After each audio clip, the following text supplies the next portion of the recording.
Yeah, you ready? Yeah, let's do it to it. All right, let's make it happen. Niggas in the room wanna see my cars on flatbed. Hey, this a recession, selling that crack, yeah. Niggas selling super sour and bionic glue. And got Superman powers with them stretch new. New Corvette looking like a transformer. No seatbelt screaming on my damn lawyer. Damn, I'm knee deep in the projects. And Hollywood ain't accepting no nigga from the project. New Corvette looking like a transformer. No seatbelt screaming on my damn lawyer. Damn, I'm knee deep in the projects. And Hollywood ain't accepting no nigga from the project. New Corvette looking like a transformer. No seatbelt screaming on my damn lawyer. New Corvette looking like a transformer. No seatbelt screaming on my damn lawyer. New Corvette looking like a transformer. No seatbelt screaming on my damn lawyer. Damn, I'm knee deep in the projects. And Hollywood ain't accepting no nigga from the project. New Corvette looking like a transformer. No seatbelt screaming on my damn lawyer. Damn, I'm knee deep in the projects. And Hollywood ain't accepting no nigga from the project. New Corvette looking like a transformer. No seatbelt screaming on my damn lawyer. Damn, I'm knee deep in the projects. And Hollywood ain't accepting no nigga from the project.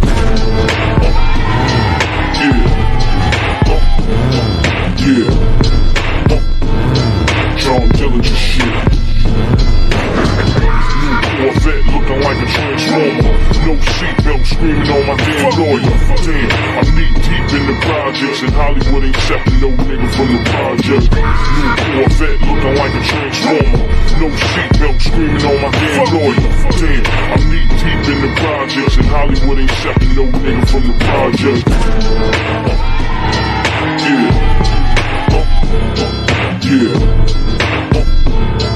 John Dillinger shit. Niggas in the hood wanna see my cars on flatbed. Hey, this a recession, selling that crack dead. Niggas selling super sour and bionic glue. And got Superman powers with them stretch new. New Corvette looking like a transformer. No seatbelt screaming on my damn lawyer. Damn, I'm knee deep in the projects. And Hollywood ain't accepting no niggas.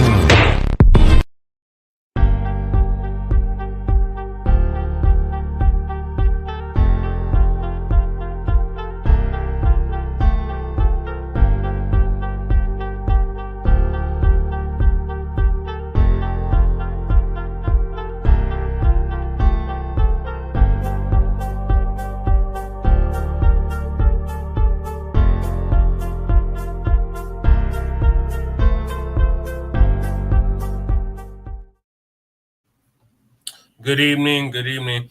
Thank y'all for tuning in to another episode of the Front Line Blacc News. This is season 3, episode 5 of the Front Line Blacc News. And I'm your host, Nkrumah, and join my other host, Lady Che. And our guests tonight are Shabaka Sankori, Shabaka's Black Experience Enhanced, which I'm the co-host or co-executive producer of and co-host of, and Ramel Understanding, our political prisoner who was in Carl State Mental Hospital, and his friend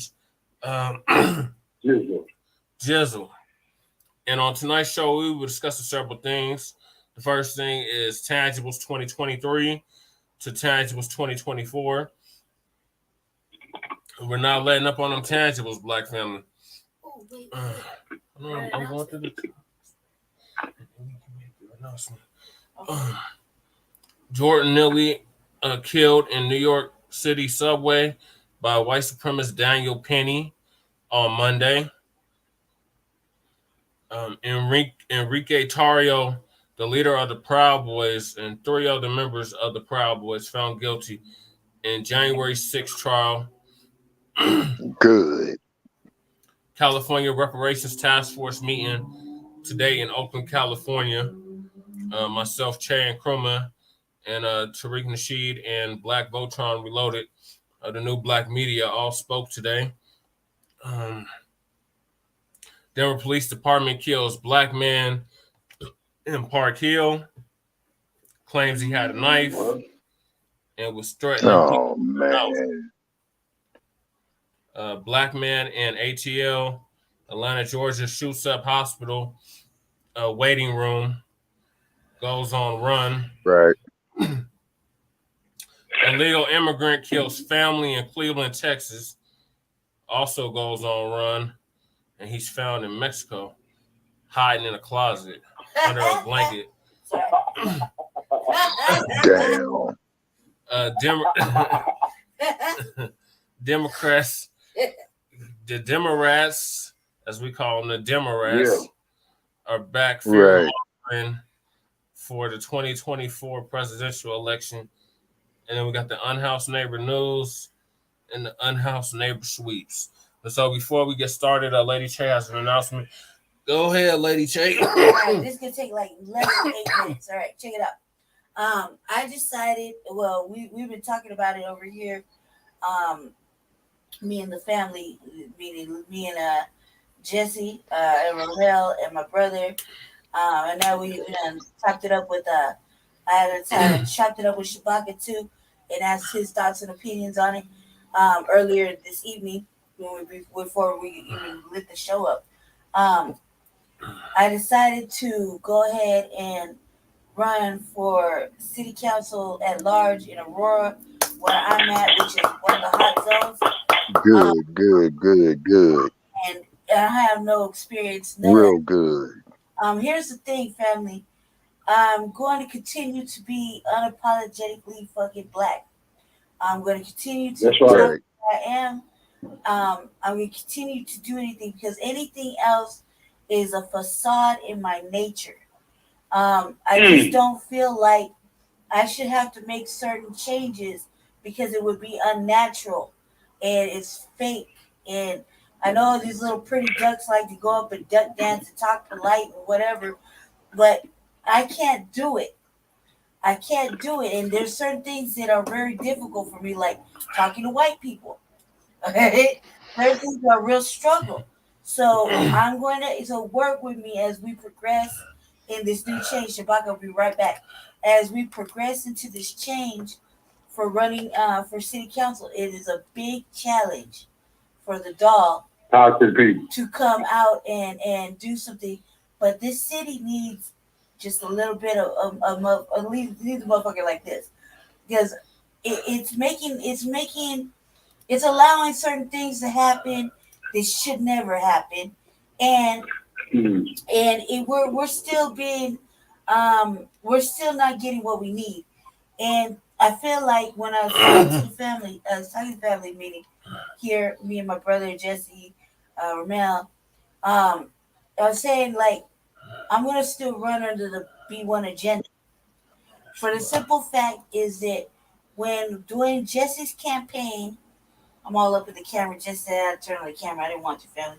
I have a mask on, looking horrible today. But I'm gonna run under the B1 agenda, which is the Black First agenda. And if you're on code, then you're on code. Then you know what that means. And it doesn't matter. Like, black people still need a representative, and it's not that it's not like we have a whole bunch of. We don't have a lot of representatives in the world. We really don't. And on the new black media, we are the message boosters for that. But we only have one veteran media outlet, and that's our sister Vicky Dillard, right? So that's not codified. That's exactly. That's a real life sister. She stay on code. However, there's no real representative that is spitting the black agenda, strictly black agenda. No broad and ambiguous terms. Nobody else ahead of black people. Everyone wants to be inclusive, and they got to toe this line. But you can't boss me or buy me. Unboss. So I'm going to do whatever I feel is right. Now, it may not put me in the seat, but it's going to put the message on the map. And it's going to continue to put the message on the map here in Colorado until Jesse's ready to run again for whatever office he wants to run for. Right? We're going to continue to keep spreading the B1 agenda. We're going to continue to stand on reparations. We're going to we're going to continuously do our due diligence without making asses out of ourselves, really, truly, 100%. I can't. I'm going to speak for myself. I'm gonna push the envelope. Like I did with Jesse's campaign. You know, a lot of that shit happened where we were really telling you to read. We were really trying to educate you. You know what I mean? And when you decide you want to buck dance and hug up on the white man and white lady, you're shaming yourself. You're not upsetting us. We already know what it is. You didn't see us buck dancing and hugging up on the whites. Not at all. After you thoroughly dismantled our hard work and shit, and you said it couldn't be done, but everybody was trying to be biggity black at the end. They sure was. Okay, but you laughed at us. You laughed at us. You laughed at us saying we couldn't do the B1 agenda. All right, well, I'll let this fair shaded skin of mine go ahead and push this movement a little bit further, and could continue to push forward until reparations are paid. We get fucking actual black candidates in these motherfucking seats that are worth a damn. You know what I mean? It's not just pretty black faces in high places. Right. Okay? And we're going to continue to do this. So I'm going to lead the charge and until somebody else gets in there. Sorry that's what it is, but I don't see anybody real stepping up to the plate. Okay? And the ones that are, you're going to continue to do this buck dancing inclusive shit, talking about black and brown, black and brown, black and brown. No. When are you going to get the point? It's not reciprocal. It's not reciprocal. And they only brown when it's convenient. It's only exactly, and that's a real fact. You know, we can negate it and everything, but we can argue the point. But when it comes down to the end of the day, everybody's going to look out for their community, and they're not going to get shamed for it. But when black people want to look out for the blacks, we gotta hear a whole motherfucking dialogue about why it's not right. The more reason for the reparations. It's not right. It's wrong. So this is the first time a motherfucker gonna say, look, don't let the shade deflect the message. I'm here for one reason and one reason only, and that's to put my favorite people and my people right up at the top with everybody else. That's right. So that's all I gotta say. I'm not gonna I can't change my demeanor. You're gonna see some changes, family. You're gonna see a little bit of better talking, but you're not gonna see no cooning. You're not gonna see no bed wenching. You're not gonna see none of that bullshit. And you definitely ain't gonna see me hugged up and shaking hands with motherfuckers that I wouldn't talk to in general. Okay, so it may be the brokest motherfucking campaign like always, but at least it'll be a solid campaign. We'd rather have that than this money that comes with demons and devils. Grassroots. You know what I mean? Yep, grassroots. Exactly. Yeah, exactly. Grassroots, and that there was also too another one of the points about the Black Panther Party. You know, they grassrooted. You know, a lot of their campaigns.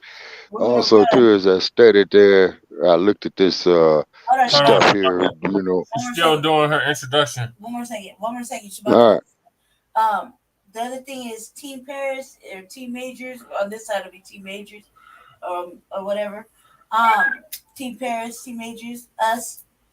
It's a real serious thing, and this time you will get behind this motherfucking agenda. It's gonna be so fucking in your face. You're not gonna have any other choice but to. Yeah, we know that in Aurora it's starting to become a lot more Hispanic, but listen, Hispanic people, you have plenty of representatives to speak for you. The immigration people got plenty of fucking representatives. The whites have plenty of representatives. Asians got plenty of representatives. Black people, you're scared and you don't want to speak up for us, but that's okay. I'm right here. I have no fear in my heart. That's right. So this is going to be the representative for right now until another better can come in and step in and take over. Because I don't see nobody standing up and speaking for us for real, and isn't going to fucking switch up from one week to the next talking about, our black and brown brethren and this and this and that. Well, listen, family, the Hispanics have plenty of representatives.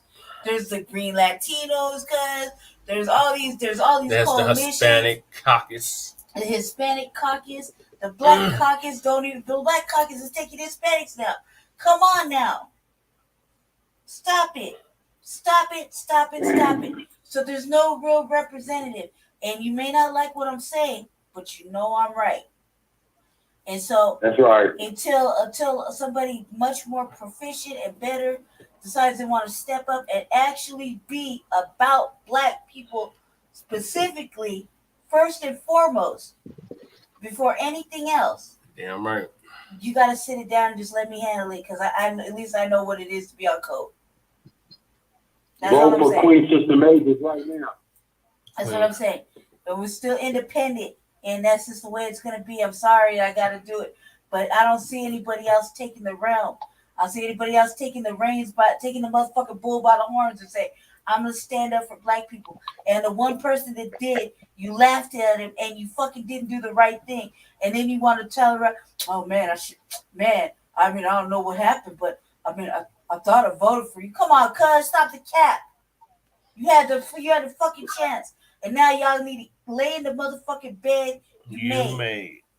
Seriously. Don't come talking to Team Paris about wish you coulda, woulda, shoulda, and all this, and we're being gentrified and ethnically cleansed out of the bells. We ain't hearing it.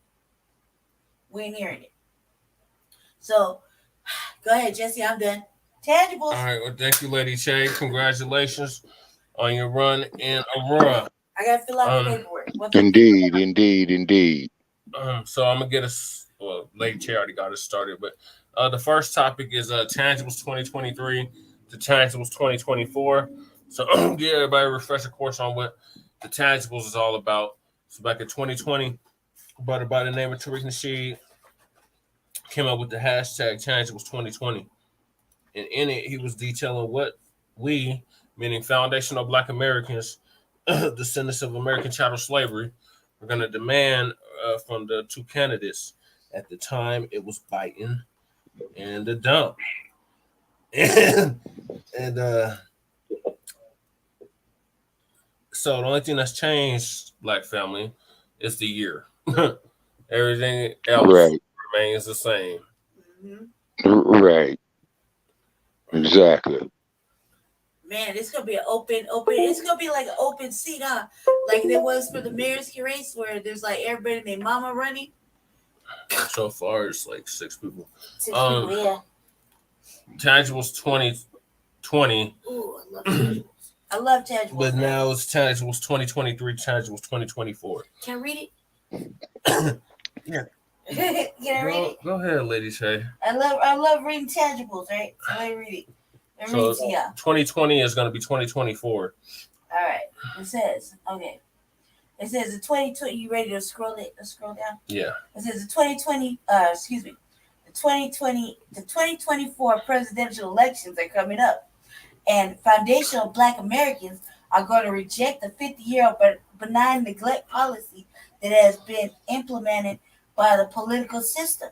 The benign neglect policy mandates that Black Americans should be ignored and only mentioned in vague and non-specific terms. Lumping foundational Black Americans into groups with minorities, immigrants, people of color, whatever the fuck that means, etc., has only hindered the progress of Black Americans as a group, while providing benefits for other groups. In this election cycle, Black Americans are going to insist that our needs are specifically met by politicians who are seeking our vote. Foundational Black Americans want tangible benefits specifically for us. We do not want trickle-down secondary benefits that are provided for every group. Every group has not been systemically marginalized and disenfranchised in every area of society as foundational Black Americans. So we refuse to be lumped in with groups who often assist in the exploitation and disenfranchisement of Black Americans. So politicians must offer tangibles specifically to foundational Black Americans, or we simply will not vote for them. Be sure to spread this message far and wide on social media using the hashtags Tangible2024.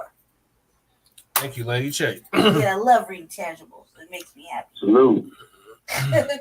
Absolutely. Pushing this hashtag for the past 3 years, and we're not letting up. We're gonna be pushing this to 2100. Demand something tangible. Yes, sir. Black family. Stop just voting because the white-owned media told you to go out and vote. Vote because you have an agenda and a cause, and that agenda is the Black agenda. Yeah, not like you did at the absolutely. And the cause is reparations, starting at exactly $100 trillion for past, present, and future atrocities that have been brought against our people and continue to be brought against our people in 2023. So, Dots, gentlemen, and Lady Che, you want to go first? I'll go real quick first. Don't do like you did in the mayor's race. You know you voted for symbolic motherfucking pretty duck dancing. Actually vote for tangible, which was something that T-Parents provided for you. We had 4 years of work planned out with specific tangibles, right? That your black ass could have got behind, but you chose not to, right? Then you voted for symbolic fucking shit. Don't do that again. You know what I mean? When we got an election coming up too, right? Yeah, possibly in 2024. No. The mayor's race is almost done, right? Oh yeah, the runoff is. The runoff. But don't do that again. So when this presidential race, really do your research and look for tangibles. It's going to benefit you, your community, and your family. Something actually that's going to happen. Don't just believe everything they say, because obviously they're lying. The black vote is for sale again. No reparations, no vote. Seriously. No reparations, no tangibles, no vote. No vote. And you're not obligated to vote, family. I keep stressing that, over here in Colorado. You don't have to vote. If there's no tangibles, why in the fuck are you going to vote? Your free vote of confidence is just that, a free vote of confidence. I don't have the confidence in these motherfuckers to give my free vote away. That's how you should be thinking. You know what I mean? Your free vote is like your private parts. You just don't give it away, right? Think about it. Your vote is an exchange, not a gift. Right. That's right. It's for sale. Exactly. That vote. They got to do indeed. Cut the fucking check. Absolutely. And none of this absolutely. God, that reparation shit. Woo, gonna make my blood pressure high again. All right, Dots, gentlemen. Thank you, Lady Che. Yeah. Yes, sir. Most definitely. Cut the damn check, as in yesterday. Also, too, what they're doing in California, based off of what I saw. And I appreciate you, Brother Che, giving me the call-in number to it. But however, they did not let me speak to call in. They probably knew who I was.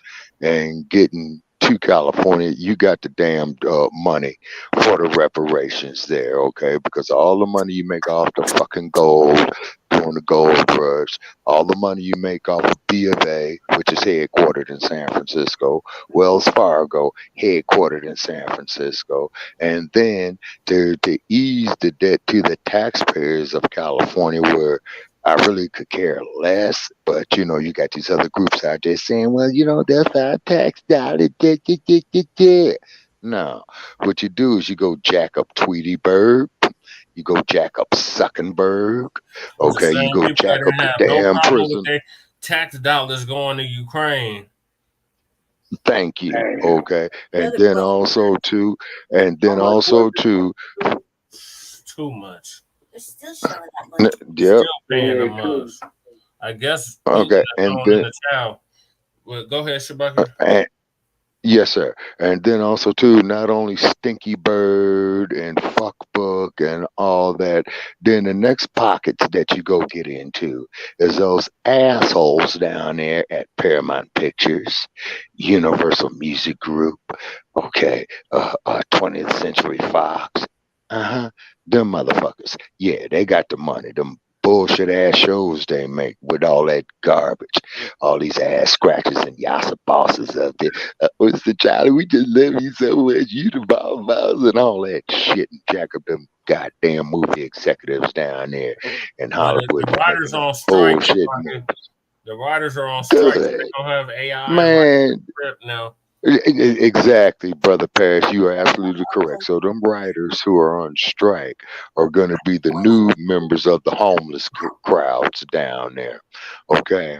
And they're going to have artificial intelligence write it up. You got to be careful of this artificial intelligence. Now, is artificial intelligence building artificial intelligence? Okay. It's because I'm looking at all this garbage that you got coming on the social media on your phone, and all it is a bunch of damn advertisement burning up your data. Now, California, you got the money to write the reparations to black people there who suffered in Taft, California, to black people who were murdered by the police in Oakland, California, to black people who were murdered by the police in Los Angeles, California. Pull up the Dead Wilder case, another racist ass police department. San Diego Police Department, they had some issues. Your Los Angeles County sheriffs, they always got some issues, you know, just like Brother Che, we recall about 2-3 years ago, where they're in Compton, California, where a couple of sheriff's deputies got hospitalized. We don't know if they got into a shootout or whatnot, but the whole general public had went down over there to the Dr. Martin Luther King Jr. Medical Center where those cops are hospitalized and yelled out, "Let them motherfuckers die."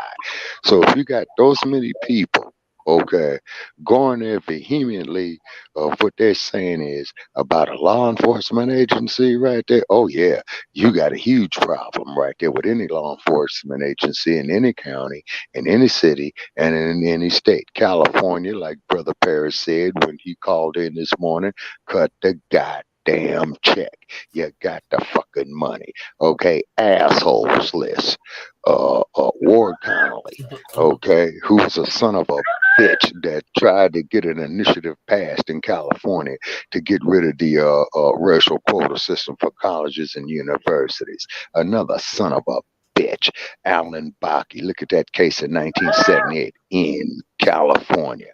Also, too, the San Francisco Police Department of what they did to Mario Woods. Well, that no good ass vice president you got right now was the district attorney. Oh, I'm not filing any charges. And then that raggedy heifer winds up becoming the attorney general of the state of California. Okay, still didn't do nothing in his Zell Ford case.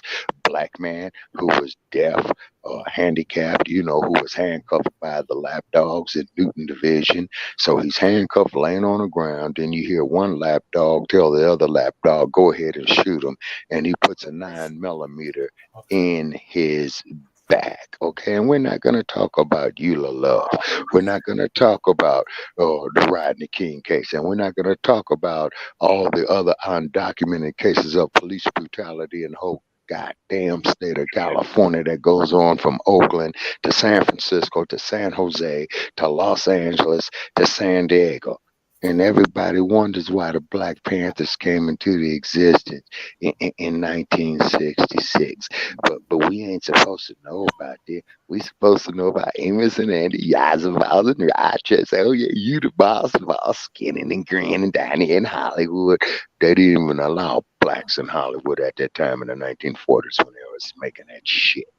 They're not to mention ODW Griffith, where they got the world's largest park area-wise named after them, called Griffith Park, which is right up there in the city of Los Angeles where the Griffith Observatory is, you know what I'm saying, which is near the Hollywood sign and the Los Angeles Zoo and what have you, right? All the money that he made off of that shit in Hollywood. I mean, just how they disrespected black people in Hollywood, in the city of Los Angeles, let alone San Francisco and Oakland. Okay, they got the money. Then not to mention the fact of where you had the Port Chicago incident. Now, this is in Northern California, and I believe I did a video on that, on the Black Rosie the Riveters from Vallejo, California, which is in the north. Do you remember that one there, Brother Che? A little bit. Yes, sir. Okay, When they blow up the town or something. No, sir. What happened in Port Chicago during World War II? It was an ammunition explosion of military weapons and ammunition. Okay, it was high hazard duty, so they put black military personnel on it. Okay, and a lot of them were killed, and there was only one or two survivors. See, back in those days of World War II, just like down here in the South, more reparations and another racist place is Bakersfield, California. Okay, they would always have black people doing what they would call menial tasks, the butlers, the janitors, or what they would call nigger work.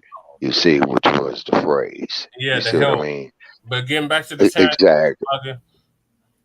Oh, yes, sir. Yeah, this is what I'm saying in regard to tangibles from the state of California, from the reparations, education, school, land, okay, industrial goods, okay, capital goods, so we can produce consumer goods for ourselves. This is why we need the damn tangibles. $100 trillion. Yes, sir. Yeah, the money, $100 trillion.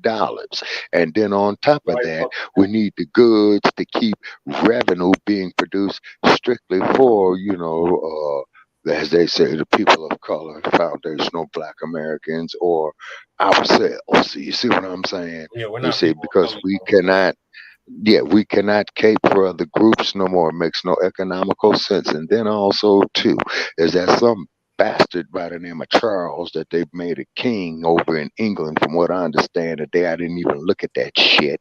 Look at all the money that they stole from Africa. Well, The like gold, I've said numerous ivory. times, if you're from the diaspora, sue your damn colonizer. Absolutely, most definitely. Most definitely. Sue your colonizer. Yeah, I think we even did an episode on that. You see, so therefore, this is not racism. This is not hatred. This is justice. Okay. Yeah, this is justice. Okay, Shabaka. Wow. Yep. Demand. Yes, sir. Go ahead. What are your thoughts? Yeah, I yield. Okay, this is my thoughts. That these politicians that get on the motherfucking stand or whatever you want to call it, COVID or whatever, their platform, and they talk all this bullshit. They ain't talking no tangible. In order to talk tangible, you got to not for us. Their language of freedom, justice, and equality. You know what I mean? And freedom is economic independence. And that's why they don't want to create tangibles, because they know once we get that tangible money, and we get this reparation money, we no longer need them. Right. Right. Exactly. They want to keep us dependent. Hell no, they ain't trying to give us no motherfucking reparation. Because they want to enslave, and getting smidge money instead of getting that big money. You see what I'm saying? But we don't need them to. Right. You know what I mean? So to exactly. Me, economic independence, and then justice being the law and order. We have our own jurisdiction. We need to have our own patrols. We need to police ourselves. You see what I'm saying? Well, yeah, we need to be in a protected class. Yeah. Right. Like Brother General Paris always says, and equality, that's what we respect. And the only way we're going to get respect is by making these motherfuckers respect us. See what I'm saying? Yeah. And that's how I feel. You know what I mean? Because your enemy ain't going to respect you until you stand up and show them that you mean business. Right. And that's equality. Yeah, that's it. That's it. No, that's it, Ramel. And that there's the law of the jungle. Equality, that's the revolutionary language. Anything else don't even mean shit, so don't even say shit. That's how I feel about the politicians. They ain't talking revolutionary language, they ain't talking. And then, dealing with all these politicians, whoever the fuck, the Santies, motherfucking Biden, they ain't doing shit for black people. They hate black people. The only thing I like about it is that at least face some shit, but you know how he feels. Biden. Yeah, right. Exactly. Shit, you know what I'm saying? And I'm just saying, They on some bullshit, but I respect a motherfucker that hates me out more than I respect a motherfucker that hates me under incognito, kind of like spy shit. You know what I mean? That's what I'm on. Yeah, exactly. I have to say I'm thinking with you. All right, Drizzle, what are your thoughts?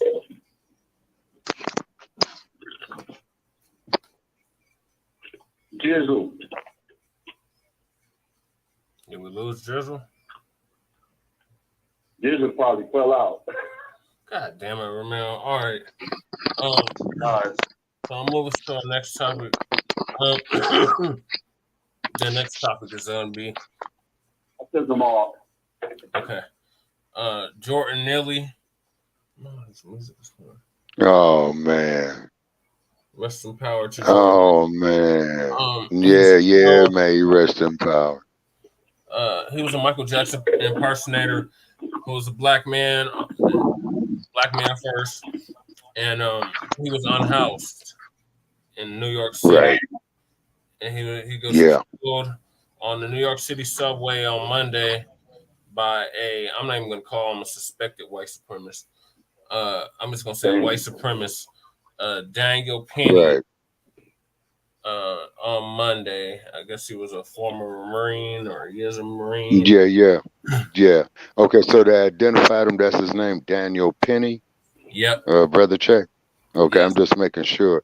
Okay, and the reason why I'm making sure on that is because that's another issue that we're going to be discussing on the next episode of Shabaka's Black Experience Enhanced on Tuesday night, of how the entire fuck that these bastards are up here on videotape choking this man, killing him slowly, and then just leave him there dead. That's what got to me. And then the son of a bitch who was the district attorney of New York or whoever it is. About, it's not even. What the hell is her damn? No. What is her name? Eric Adams was on that bullshit. And right, exactly. Governor too, Kathy Hochul. Right. And neither one of them motherfuckers went out there and came out publicly and said, hey, we need these people arrested for murdering that man. No, none of them did. I mean, they let them go. Yeah. I mean, man, what the fuck is with these nigga ass politicians, man? Are they out their goddamn mind? Is they crack babies? They smoke sherm? That's what I'm saying. I mean, yeah, that's what I'm saying. I mean, are they on Sherman, crack, a combination of it all, opioids, pills, all this shit, air pollution, what? But what is with these motherfuckers, man, who are out of their goddamn minds, calling themselves representing the public like elders, sack of shit, Leo Terrell, and you sitting up here pissing on our heads, telling us it's rain.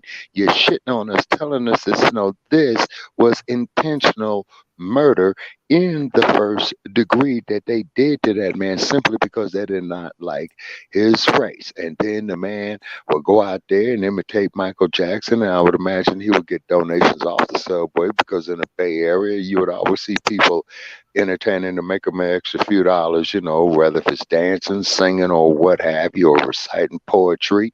You see what I mean? And then they'll go around and pass a cup, and you give them whatever you can.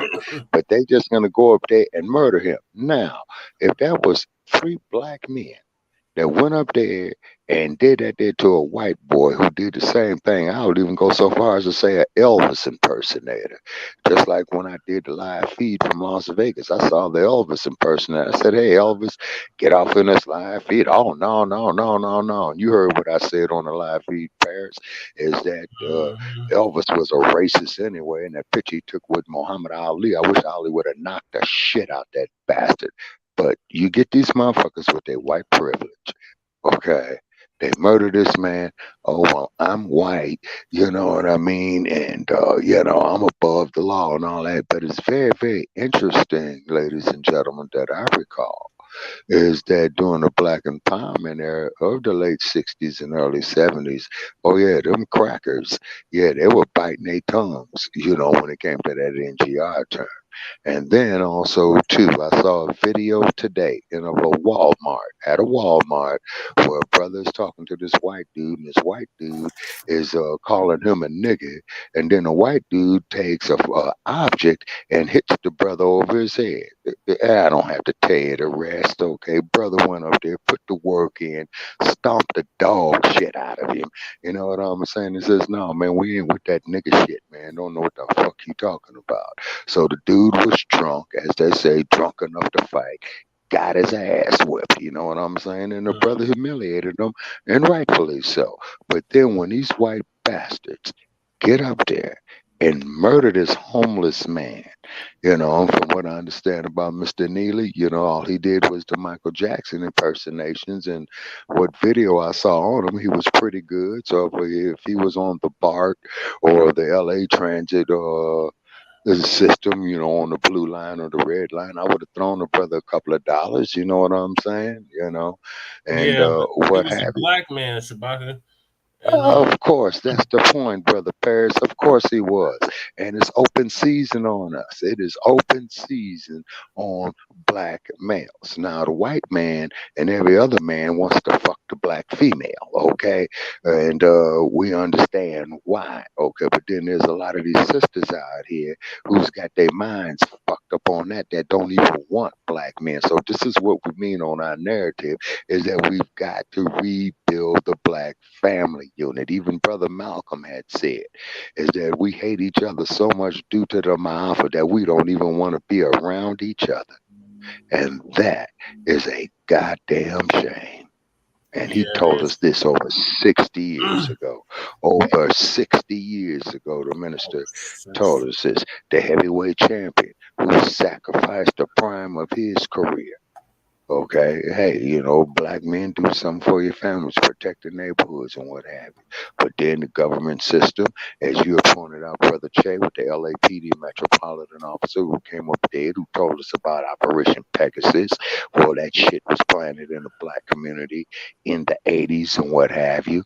All through the 90s, it got prevalent. So therefore, the crack babies born then would be in their 30s and just about shy of their 40s right now. So who knows what type of health issues and psychological issues that is going on with that. And we got to research if there's any correlation between that and the erratic behavior that is going on in the black community with ourselves. Okay, you know, the prisoner pipeline system, you know, they make big money off of that, you know what I mean? And then these sons of bitches got the audacity to say, well, you niggers don't deserve reparations. No, cat. We build your goddamn nation. And then they're going to say, now the counter man is here, people. Oh, well, you guys were never born slaves. No, motherfucker, but the money that this country made for investments in businesses and urban planning came off of slavery. You see, so to blow that there out the water, and New York City was a city that benefited off of slave labor. Los Angeles, San Francisco, Oakland, Chicago, Detroit. You see what I'm saying? And by the way, that son of a bitch in Florida, the panties. Ron DeSantis, you're a faggot, man. Yeah, I'm calling you the panties. I don't have no respect for you as a man. You're the panties, you fucking faggot. Now go out there and let one of them damn alligators bite your stinking ass in the ass. Better yet, have the alligator eat his stinking ass. Better yet, why don't somebody take his children and take some newborn infants in his family and throw them to the alligators and let that son of a bitch see how he feel about that. Then you got the goddamn audacity to wonder why we want reparations. Okay, I yield. Okay, go ahead. I yield. all right, Shabaka, I didn't even get to the video yet. We're back with the anchor man. I'm right here. Okay. All right. Anchorman's in the house. Okay, thank you. I gotta mute myself from time to time because I'll be walking through the building. Oh, okay. Right. Your friend's still on the line? No, No. He went to sleep. He on heavier medication than me, so he probably fell out. But he got to check it out. I just want him to be exposed to it. Oh, okay. Right. Well, what was that about, Ramel? Jesus. What? You just passing out on-code education, huh? Yeah, you know what it is. We're trying to educate people on the revolutionary science. Yeah. You know, that's the only way we're going to bring our people up to code. Yep. So I'm gonna get to this video, y'all. So this is from Fox 5, New York. It says subway chokehold. Jordan Neely's family, friends speak out. I hope they're not on that forgive shit. Me too. I certainly hope not, because my heart goes out to chokehold. And tonight we're learning more about who Neely was in his final days of life. Fox 5's Ashley Rodriguez is live at the Broadway Lafayette station in Soho, where this incident happened. Ashley. Yeah, so the investigation has been going on for 4 days now. We know that police are interviewing passengers who were on the train car. We know that the DA is looking at the video. But what people don't understand is why the man who allegedly killed Jordan Neely is not behind bars and hasn't been charged with anything. And that sentiment is only growing stronger with each passing day.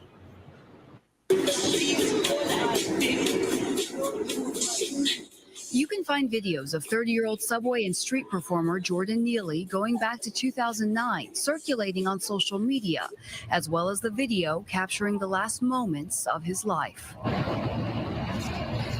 The killing of Neely Monday on the F train in Lower Manhattan has sparked outrage and sharp debate. Namely, how are New Yorkers and city leaders supposed to deal with the mentally ill?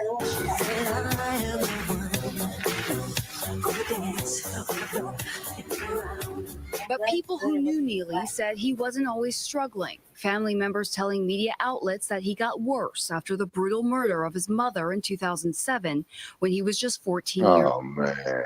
Oh, man. In Irving High School, writing, "He was a good kid. He just had a rough life." She tells me his Michael Jackson impersonations attracted an online following as far as Japan. But this past Monday, subway passengers claim Neely was aggressive, yelling and shouting, until a rider, reportedly a 24-year-old Marine vet, held him in a headlock for at least 3 minutes, while another man held Neely's arms. We're certainly not going to let this become a city of gentrifiers who stand by while a black man is being murdered. Protests continued Friday in front of District Attorney Alvin Bragg's office and another at the subway station, with activists angry, saying Neely didn't attack anyone, but was killed by a man who still has not been charged. Neely's attorney speaking on TMZ. Now, what is a chokehold used for? What is the end result? Military training. What is the end result of a chokehold? It's to cut off the air supply. This is not a reasonable response to anything that took place before that. The DA is investigating the homicide, reviewing the video and interviewing witnesses. The mayor saying there were many layers to the incident. While New Yorkers wait, they debate his death. Was it justified, or are the mentally ill ignored, villainized, and now victimized? All the above. Yeah, so as I you agree. saw, the Neely family has hired an attorney, and the suspect has also hired an attorney. It might be a familiar name. It's the former Republican Manhattan DA, Thomas Knipp. We did reach out to him for comment about his client, but he did not respond in time for this report. And so, Ashley Rodriguez, we'll send it back to you. All right, Ashley, thank you. Okay, that lawyer, if he goes up there and defends them white boys, he needs to be disbarred, period. That was murder in the first degree. It was intent. They need a special circumstance, their asses, and I hope every last one of them tricks get the goddamn death penalty that they deserve. They murdered that man. Get his manslaughter, and they ain't even charged him yet. The most is okay. Whoa. Okay, now let me ask you this here. Now, how would the most of it would be manslaughter when they choking this man for over 3 minutes when that shows intent? That's the proven intent. It has to be premeditated. This wasn't premeditated. Okay. So in other words, this is something that they did on the spare of the moment, Brother Che? Yeah. Okay, as opposed to plotting. But go ahead, Ramon.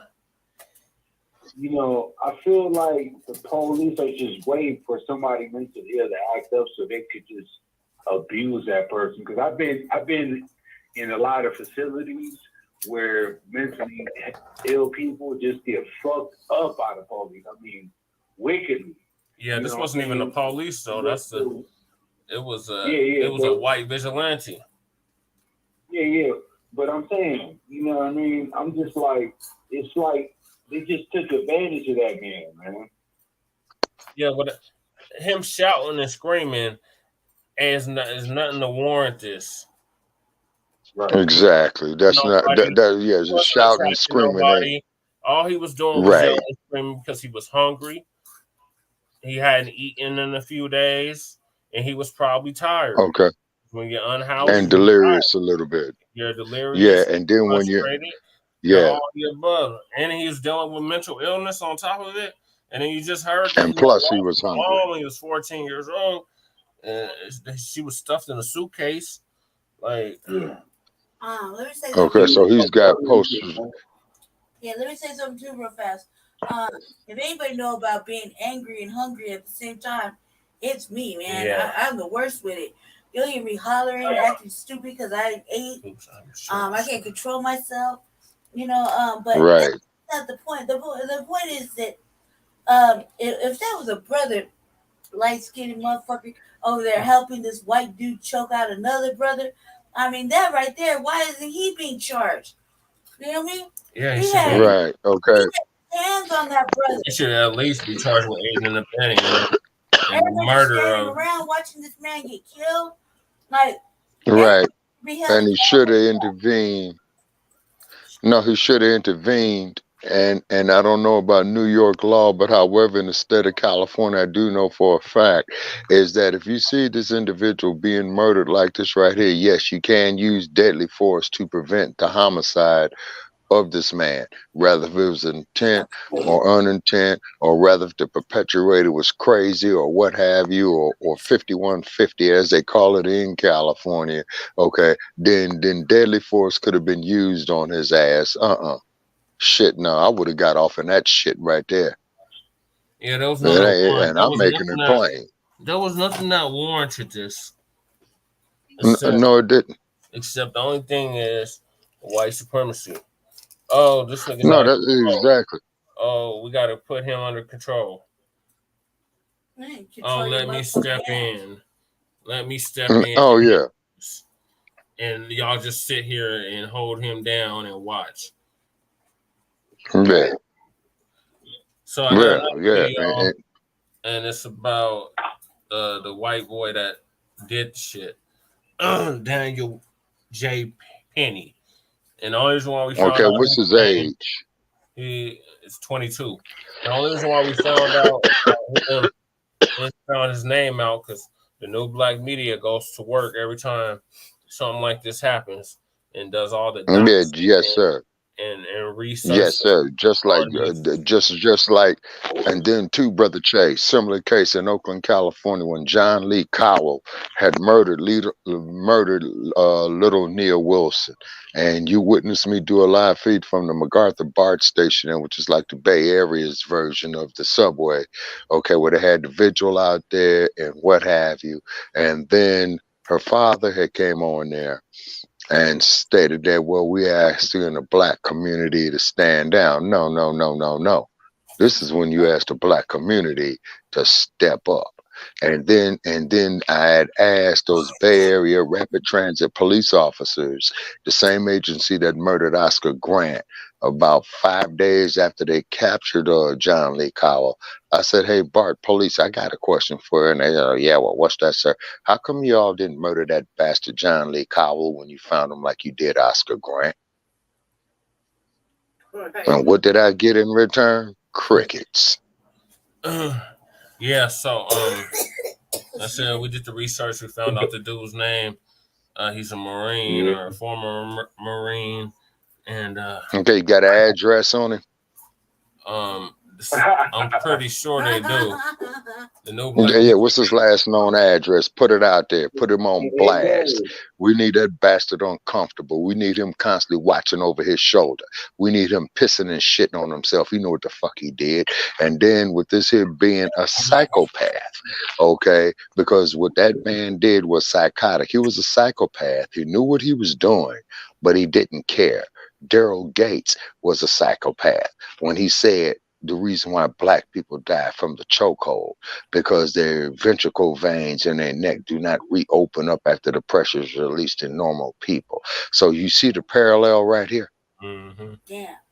Yep. You see what I'm saying? Hold on. Okay. So okay, and that is the American ethos when it comes in regard to black men. Okay, I yield. A deadly chokehold on the New York City subway earlier this week. We do want to warn you, this is disturbing.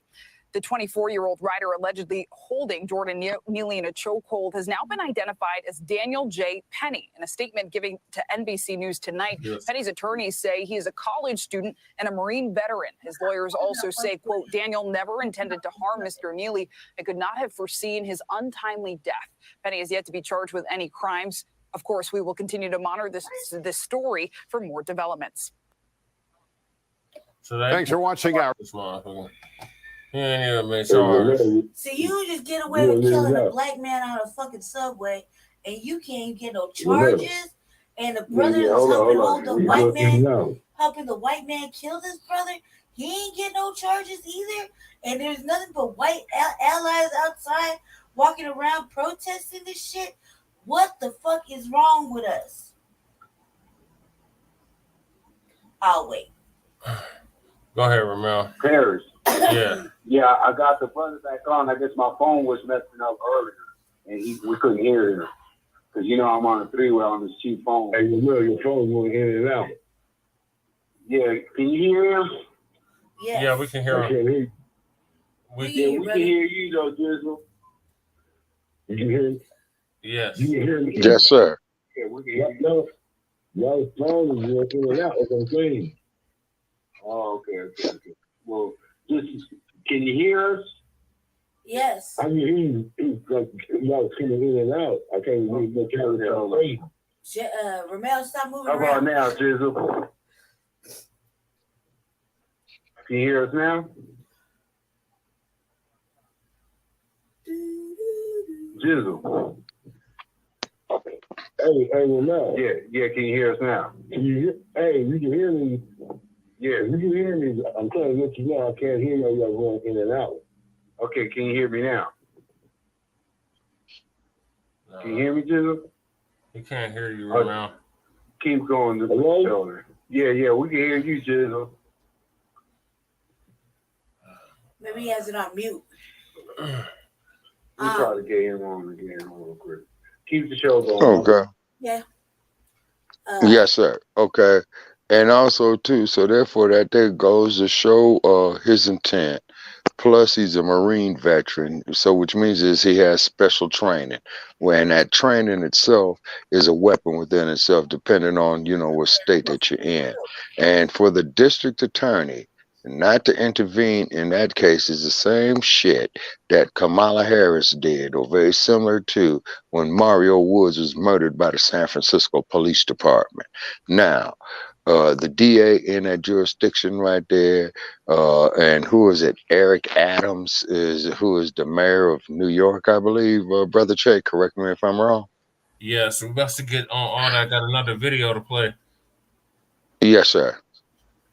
So this is from Philip Scott podcast. Shout out to him. Oh yeah. The title of this is "Democrats Stay on Code with White Supremacy when speaking on Jordan Neely." I gotta say something while he's running this thing real quick. This is the first time I'm seeing it because I take several breaks throughout the week from the media, you know, so I can get my mind right, because this shit causes me heart palpitations. And I'm telling you right now, I'm very disturbed by what I saw, and I just had to get that off my chest.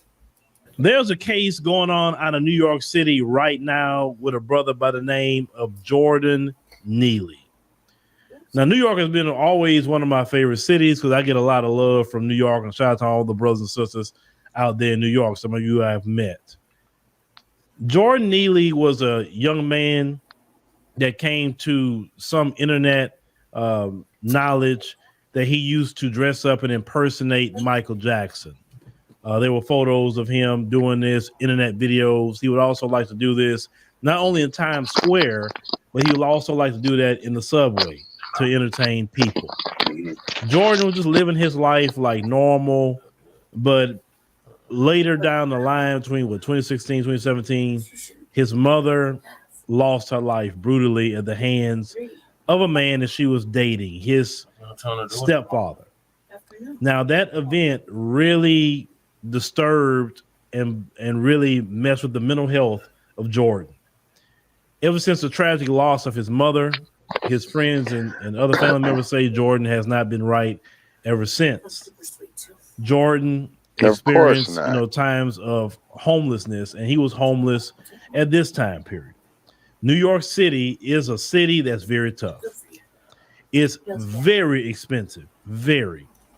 Me personally, wouldn't stay there because of just what I know from the South. I mean, New York is cool to visit, but this is ridiculously high priced. And it's rising in price. Even areas supposed to be low income is pricing in areas that's not low income anymore. Yeah. So it's forced a lot of people to become homeless. Yeah, but he's talking about New York. It is a crisis in New York City. And you have a lot of people with mental health issues on the streets. I seen it while I was there.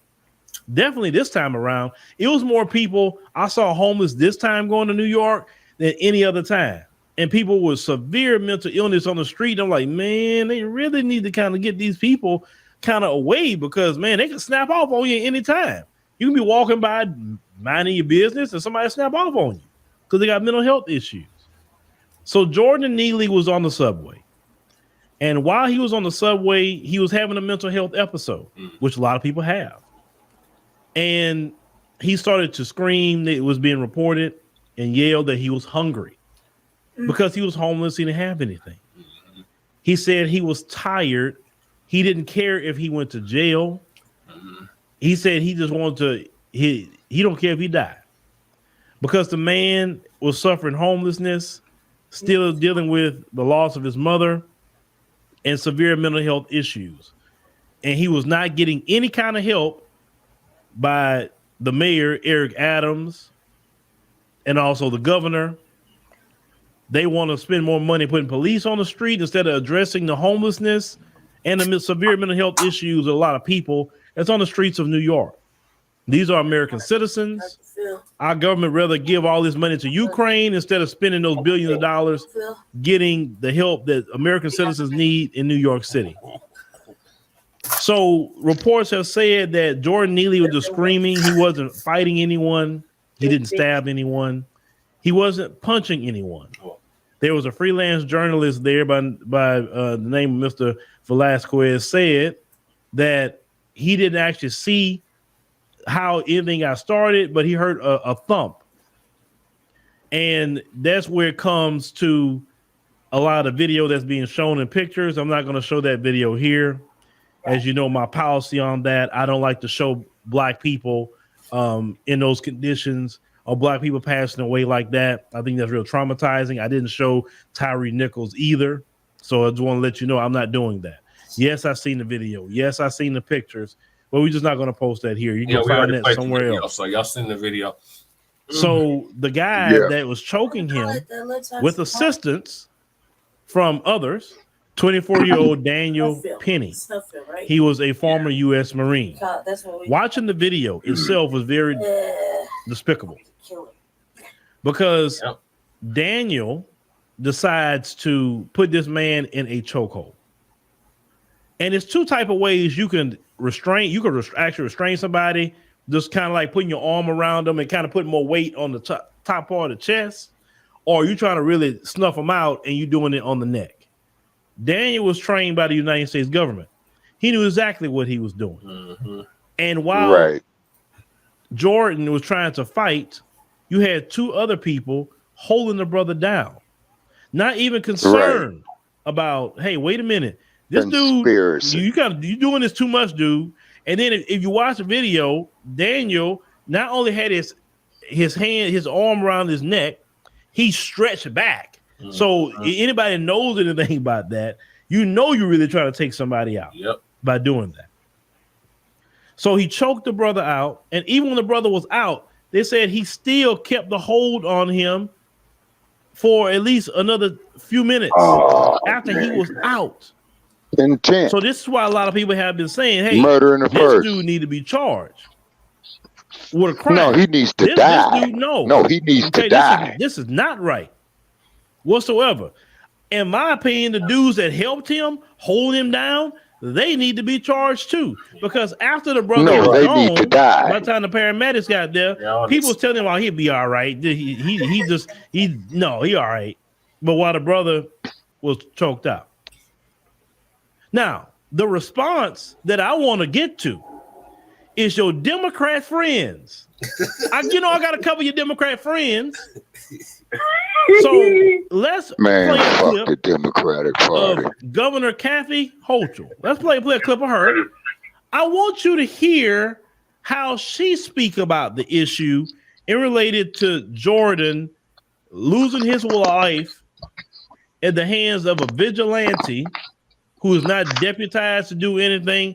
Let's hear what Governor Kathy has to say. One element we have not talked about is the $1 billion investment we have in mental health services. So we don't have people who are homeless in our subways, many of them in the throes of mental health episodes, and that's what I believe are some of the factors involved here. There's consequences for behavior, and I'll look at it more closely to find out whether the state has a role. People who've been out on parole have different consequences, and a judge can make a decision on whether to hold someone, or a DA can make a decision to charge them. But in the case where someone is on parole, double speak, bitch, go suck a dog's dick, you fucking hoe. If you ain't ordering a goddamn police department to go arrest that motherfucker, that bitch can go suck a dog's dick. That pissed me off. Bring consequences. So when people heard that, and they've been on her bumper about that too, she's literally supporting Daniel here by her statement. She sounds no different than Governor DeSantis. When y'all tell me that the Democrats is so much better and they're nothing like a Republican at all, nothing like them. They support black people and all of that. That didn't sound like a Democrat that support black people at all. And she was straightforward in what she said. But a lot of you black people in New York, you went ran and vote for her. Right, that part. When she was up for election. Los Angeles, I told y'all the Democrats do not like black people like that. I told you that. They never do had. not support us, and you get frustrated because you know I'm right.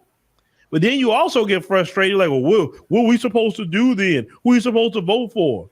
Yeah, hold your vote. When y'all say that, I look at y'all like, first of all, we're presenting information. You're supposed to be voting off of policies that benefit the black community. That's it. That's right. If no candidate gives a policy for the black community, screw them. Well, that's pretty much our narrative too, Mr. Bailey. Will say, "Oh no, Phil, we gotta vote. We gotta vote, Phil. We gotta vote. Come on, we can't sit out. If we don't vote, something worse gonna happen." Well, what's worse happening to people like Jordan Neely? You're voting, and your Democrat politicians is sending coded messages to their fellow cohorts of white supremacy. You understand? The Democrat Party is on team white supremacy too. And then the Democrat Party wants to maintain white supremacy. It's just not, you won't say it's a right-wing extremist. It's the left-wing extremists of the Democrat Party too. Right. Now, let's get to your mayor of New York, Eric Adams. Let's get to him. Former NYPD. Eric Adams. Oh, now that explains everything. He worked a long time with the NYPD. Like Uncle Tom Bradley. And like so Uncle many y'all Tom Bradley supported worked a long time with the lapdogs. Eric Adams. Yep. He has really showed himself. Yeah. He is not for black people. He is a black face maintaining white supremacy. But see, that's what black people get. We gonna roll a clip, but that's what you get. Because instead of paying attention to a person's policy, you're paying attention to a person's skin color. Black folk, I get on another Uncle Tom Bradley. Things they do, but I'm gonna get on you here in a minute. But let's go ahead on and roll Eric Adams that clip, and let's get at you on the question of vigilantism. What do passengers do in situations like that? Is it appropriate to take matters into your own hands? Each situation is different, and how a passenger. We have so many cases where passengers assist of the riders, and we don't know. Exactly nigga, go get a dick up your ass.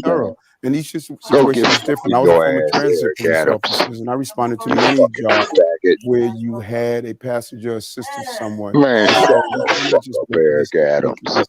What the fuck up, Eric Adams. Situation like that. We should allow the investigation to take its course. So Eric Adams say we shouldn't say what a passenger should or should not do. Last time I checked, that guy isn't law enforcement. Right. He isn't the city council. He isn't anything related to that to handle it. He wasn't a transit cop. Talking about Daniel there, right? Right. But your black mayor, Eric Adams, speaking no different than Rudy Giuliani. That part. No different. Right.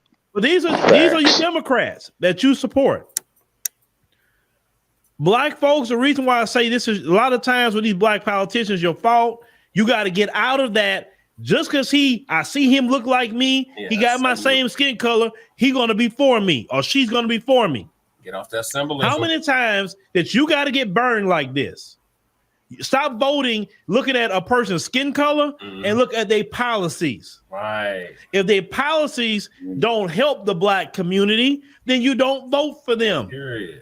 If a candidate's policies help the black community, you vote for them. Period. Whether they black, white, Asian, Arab, Indian, whoever. And if they don't have no, Mr. Scott, I disagree. Then you set it out. That would be the logical thing to do so they can bring you a policy. But some of y'all still stuck on this. We just want to see some representation. I don't want representation if Eric Adams is my representation. I don't want that. Right. Hell no, I don't need that kind of representation. Same thing with Hankun. Same thing with Kamala Harris. Same thing with Uncle Tom Bradley of Los Angeles. I don't need it. I agree. I'd rather deal with a real white supremacist. I agree with you, Mr. Bailey. Because at least I can galvanize y'all to do something if you see a real white. See, and that's the new game with the white supremacists, hope you know.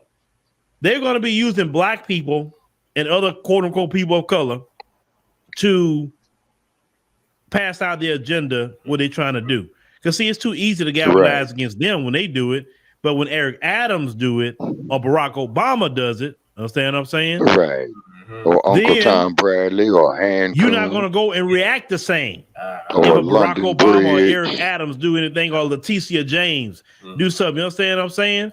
That's their new insidious strategy against black folks. Exactly. So you have two major Democrat politicians literally resurrection of the mental dead. Now Daniel's name and was this is why we created the hashtag resurrection of the mental dead. So the media had to put his name out. Yeah. Okay. Now, if the roles reverse, and we know this, we got to say this. If it was Jordan doing this to Daniel, it wouldn't have been a conversation. Right. You would already have a charge on it. Yeah. Immediately. Yeah. You have to understand the purpose of them constantly running that video in a loop on the media. The purpose of them are only showing you as black people in these conditions is to keep you in fear and to keep you in line. Mm-hmm. They because you understand, y'all have been kind of lately checking them. Yeah. You know, like the video that was a while back, this one white woman said the N-word to a black chick and they beat her like she stole something. There's other videos should have. White supremacists, so they say, "Oh, they should have. Let's do something heinous." Because see, that was their tactic ever since slavery. Let's do something heinous to them, let them see it, and then they're going to be all in fear. It's going to happen to them. But to be honest with you, it's actually backfiring because you've shown it so much, you have desensitized a lot of people. Well, they're not really worried about it like that, like you think. Right. But I want you to see how the Democrats respond. Now, listen, the only Democrat that I can agree with right now is Alexandria Ocasio-Cortez. Horseface. She's the only one that actually said what it was, that he needed to be charged with murder. Period. I agree with Alexandria 100%. She is the only one that's speaking actually some common sense. But Eric Adams and Kathy Hochul, oh no, they towing the white supremacy line. You don't put them in jail. You put the black man and the black woman in jail. Understand? You got these elections coming up in 2024. You need to think about that. Right. Look at your friend Biden. He's not saying a word, is he? No. Ooh, he quiet. Kamala, where your sister girl Kamala at? Chucks and pearls. She your first black vice president. Right? You didn't listen to us when we said from California about Kamala Harris. Speaking about it, if Joe don't want to say nothing, they all toe the line of white supremacy, and you have black collaborators that's doing that. Yeah, this is why they call them house niggas. Let's think about this for a minute. Oh, sweet shit. If every black person was on code, you fired, and every black person say no to being a part of participating in white supremacy, we would be free tomorrow. If every black person would shop with black people, we hire each other. We have a political agenda that say either you do for black people or we don't vote for you, no matter the political party, don't matter. We don't matter the color of the politician, don't matter. Because we don't hate nobody. We just say what we need, right? And stick to that, we actually can get somewhere as a people. But unfortunately, there's too many of y'all that want to participate in white supremacy. It's too many of y'all that believe in them folks to save you. And this is why you have Democrat as a religion. But if you're going to have Democrat as a religion, at least let the Democrats show up for you. Right. Not how Eric Adams is responding. Sounding like Rudy Giuliani. Right. Come on now.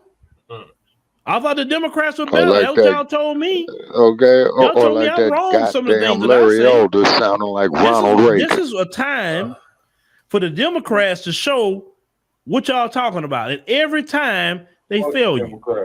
Because they're not invested into protecting you or me.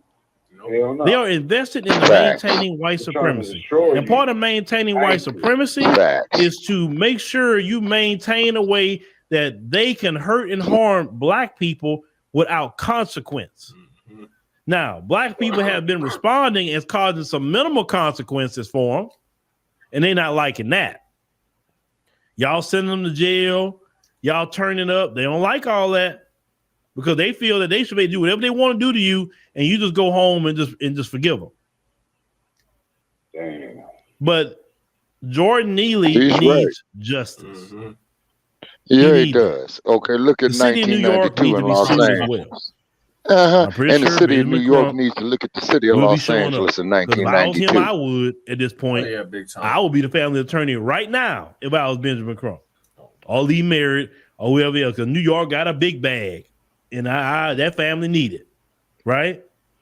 Fuck the Democrats. But this man needed to be charged. Precisely. Because he knew what he was doing. That's the thing. Exactly. It's like if someone's a trained boxer, goddamn MMA fighter, or some martial arts, and they do something to someone, usually the court gives them more time because they usually view their hands as deadly. As deadly weapons. Trained like that. This guy's no different. This guy was trained to kill by the U.S. military. Exactly. He knew what he was doing. Facts. Absolutely. And he chose to do it anyway.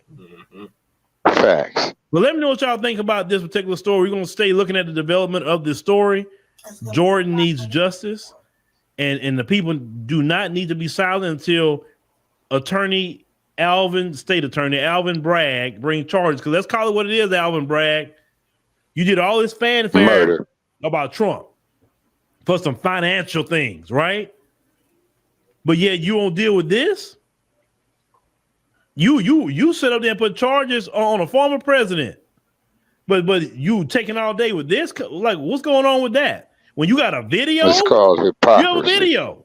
Yeah, it's called hypocrisy. And Alvin Bragg, yes, he has a soft on crime approach. I don't understand that because New York is not a city and needs to become lawless. It's way too many people in that city. But there are news that just come through the wire and say there are grand juries. Go, no. That grand jury stuff, because what he's trying to do is he's trying to put it off on the grand jury. Instead of him saying, you know what? I'm charging with this, and the third. So the grand jury be on code, because let's call it what it is. Grand juries don't look like me and you. It's them folks. Exactly. For the most part. Every jury in America, the majority of the jury is them folks. There's no laws on the books where it says they have to have so many black people. I don't want you to have any kind of sense. None. Jury. They still can do almost all white juries. There's no law against that. I don't know why they didn't fight for that during the civil rights movement. Right. Because that's how they because still they were incarcerate sitting black at a people. lunch counter begging for a cup of coffee. But That's it's why. just shown if just one black person on the jury, a black person's conviction rate goes down. Yep. If there's two or more, even better. They actually get a fair trial. So I told y'all, you put me on the jury, I'm gonna listen to the case. Oh, I'm gonna listen to it thoroughly. I'm not gonna just say, oh, I'm gonna let him out. No. But if I listen to the case, I listen to the defense, and I see it railroading somebody, nope, not guilty. We want to go home. I don't care what you want to do. Not guilty. Just like that. Get mad if you want. Not guilty. That's why they don't put me in no jury. I was laughing one day. My partner was telling me, Phil, you know they're not going to call you for jury duty, right? I said, why are they going to call me jury duty? They know who every jury is and what you do. You way too opinionated on politics for them to pick you. And, you know, a few times they have brought me over there, they never put me on a jury. I'll be ready for to be on the jury. Like, nope, not him. Not him. But let me know what y'all think about this particular story. Remember, this is your Democrats responding. This is your Democrats. The ones that you said were your friends and got your back. Right. The Democrats. Your friends. And look at what they do to you. Yeah. If I may go first. What Mr. Bailey said right there is correct. We need to reach out to Mr. Bailey to ask him to be a guest on our platform of Front Line. Calling him Mr. Bailey, Mr. Scott. Oh, I'm sorry, Philip Scott. Man, I'm sorry. My apologies. We need to reach out to Mr. Scott and ask him to get on our platform one day, because everything that man said right there is absolutely correct. Now, this here just goes to prove that stinking ass former Attorney General of California, okay, she needs to resign and should be barred from holding any political office. I don't give a damn if it's dog catcher, in the LGBT community of San Francisco. She don't need to be holding no damn political office. Now, Biden and or Kamala could call up there that district attorney there in New York and say, hey, go pick them bastards up. Plus that this motherfucker was a military veteran. Oh, yeah. Then his ass needs to be charged under the UCMJ as well, too. Need to hit this motherfucker from the state level. Need to hit his stinking ass from the federal level as well, too. Yeah. See? Now get this here. Remember Micah? Remember Micah X? Yeah. Oh, yeah, we remember Micah. He should be getting full military burials. That's what you charged Micah with. Now, how come they did not go in there and send in a robot dog to go bite that white boy in the ass? You see what I'm saying? You see what I mean? And then the other two white boys who stood there watching it, they need to be held accountable too, is because you saw the other white boy who prevented Mr. Fuller from trying to defend himself, as marginal as it was when he was trying to remove the chokehold from him. So that son of a bitch should be sitting in there as an accomplice in the same height. Color, Shabaka. That was a say that again. I got something to say to that. Go ahead. Yeah, go ahead, Nkrumah. Okay, check this out. Now, I've done the smidge of training, just a smidge, and I know something about that chokehold thing. Is that they teach it in several different ways, right? But one way they do teach is to instead of choking the windpipe, you can choke out the vein on the side of your neck. Yeah, the right, which is right under the left ear. Yeah, which is right under the You know left what I'm ear. saying? So if a Which is right under the left motherfucker ear. with your Facts. windpipe, he's trying to kill you. So obviously, Exactly. they're intending to murder you. Yeah. You know, that's why when I see all this shit with the police, and the police keep putting these chokeholds, the chokehold is supposed to be applied to that vein, not to the windpipe. So you know they're trying to kill you. Yeah. They can't go around that. No. They can't go around that. So that's all I want to say to that. Thank you. Oh yeah. No, Anchorman, you're right. I'll be back on there. Jizzle, you on there with us? Or you fell off again? My phone been fucking up. Go ahead. Pardon me. Oh, good. Yeah, no, Anchorman, you are absolutely correct right there. And then to prove your point even further and to reinforce it is that the other dude there was aiding and abetting as Mr. Fuller, you know, was trying to break free of the hold. Okay, but however, the hold was applied professionally, like by a trained killer.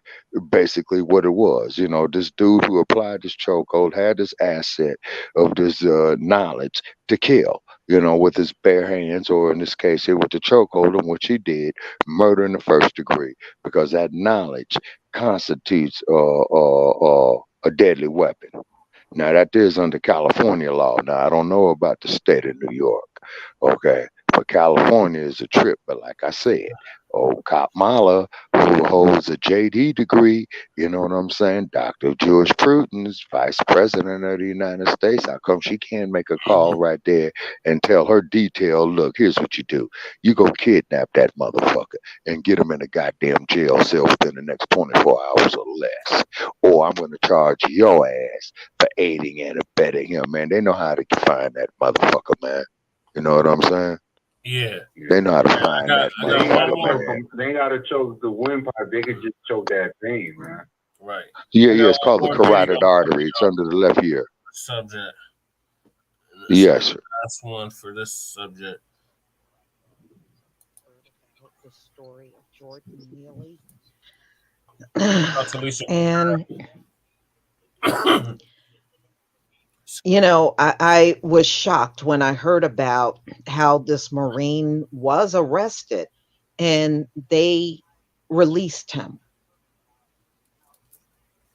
So there's a lot of divide and outrage on this one, but isn't that America? You know, when it comes down to social justice or social issues, America is always divided. I don't even know why you call yourself United States.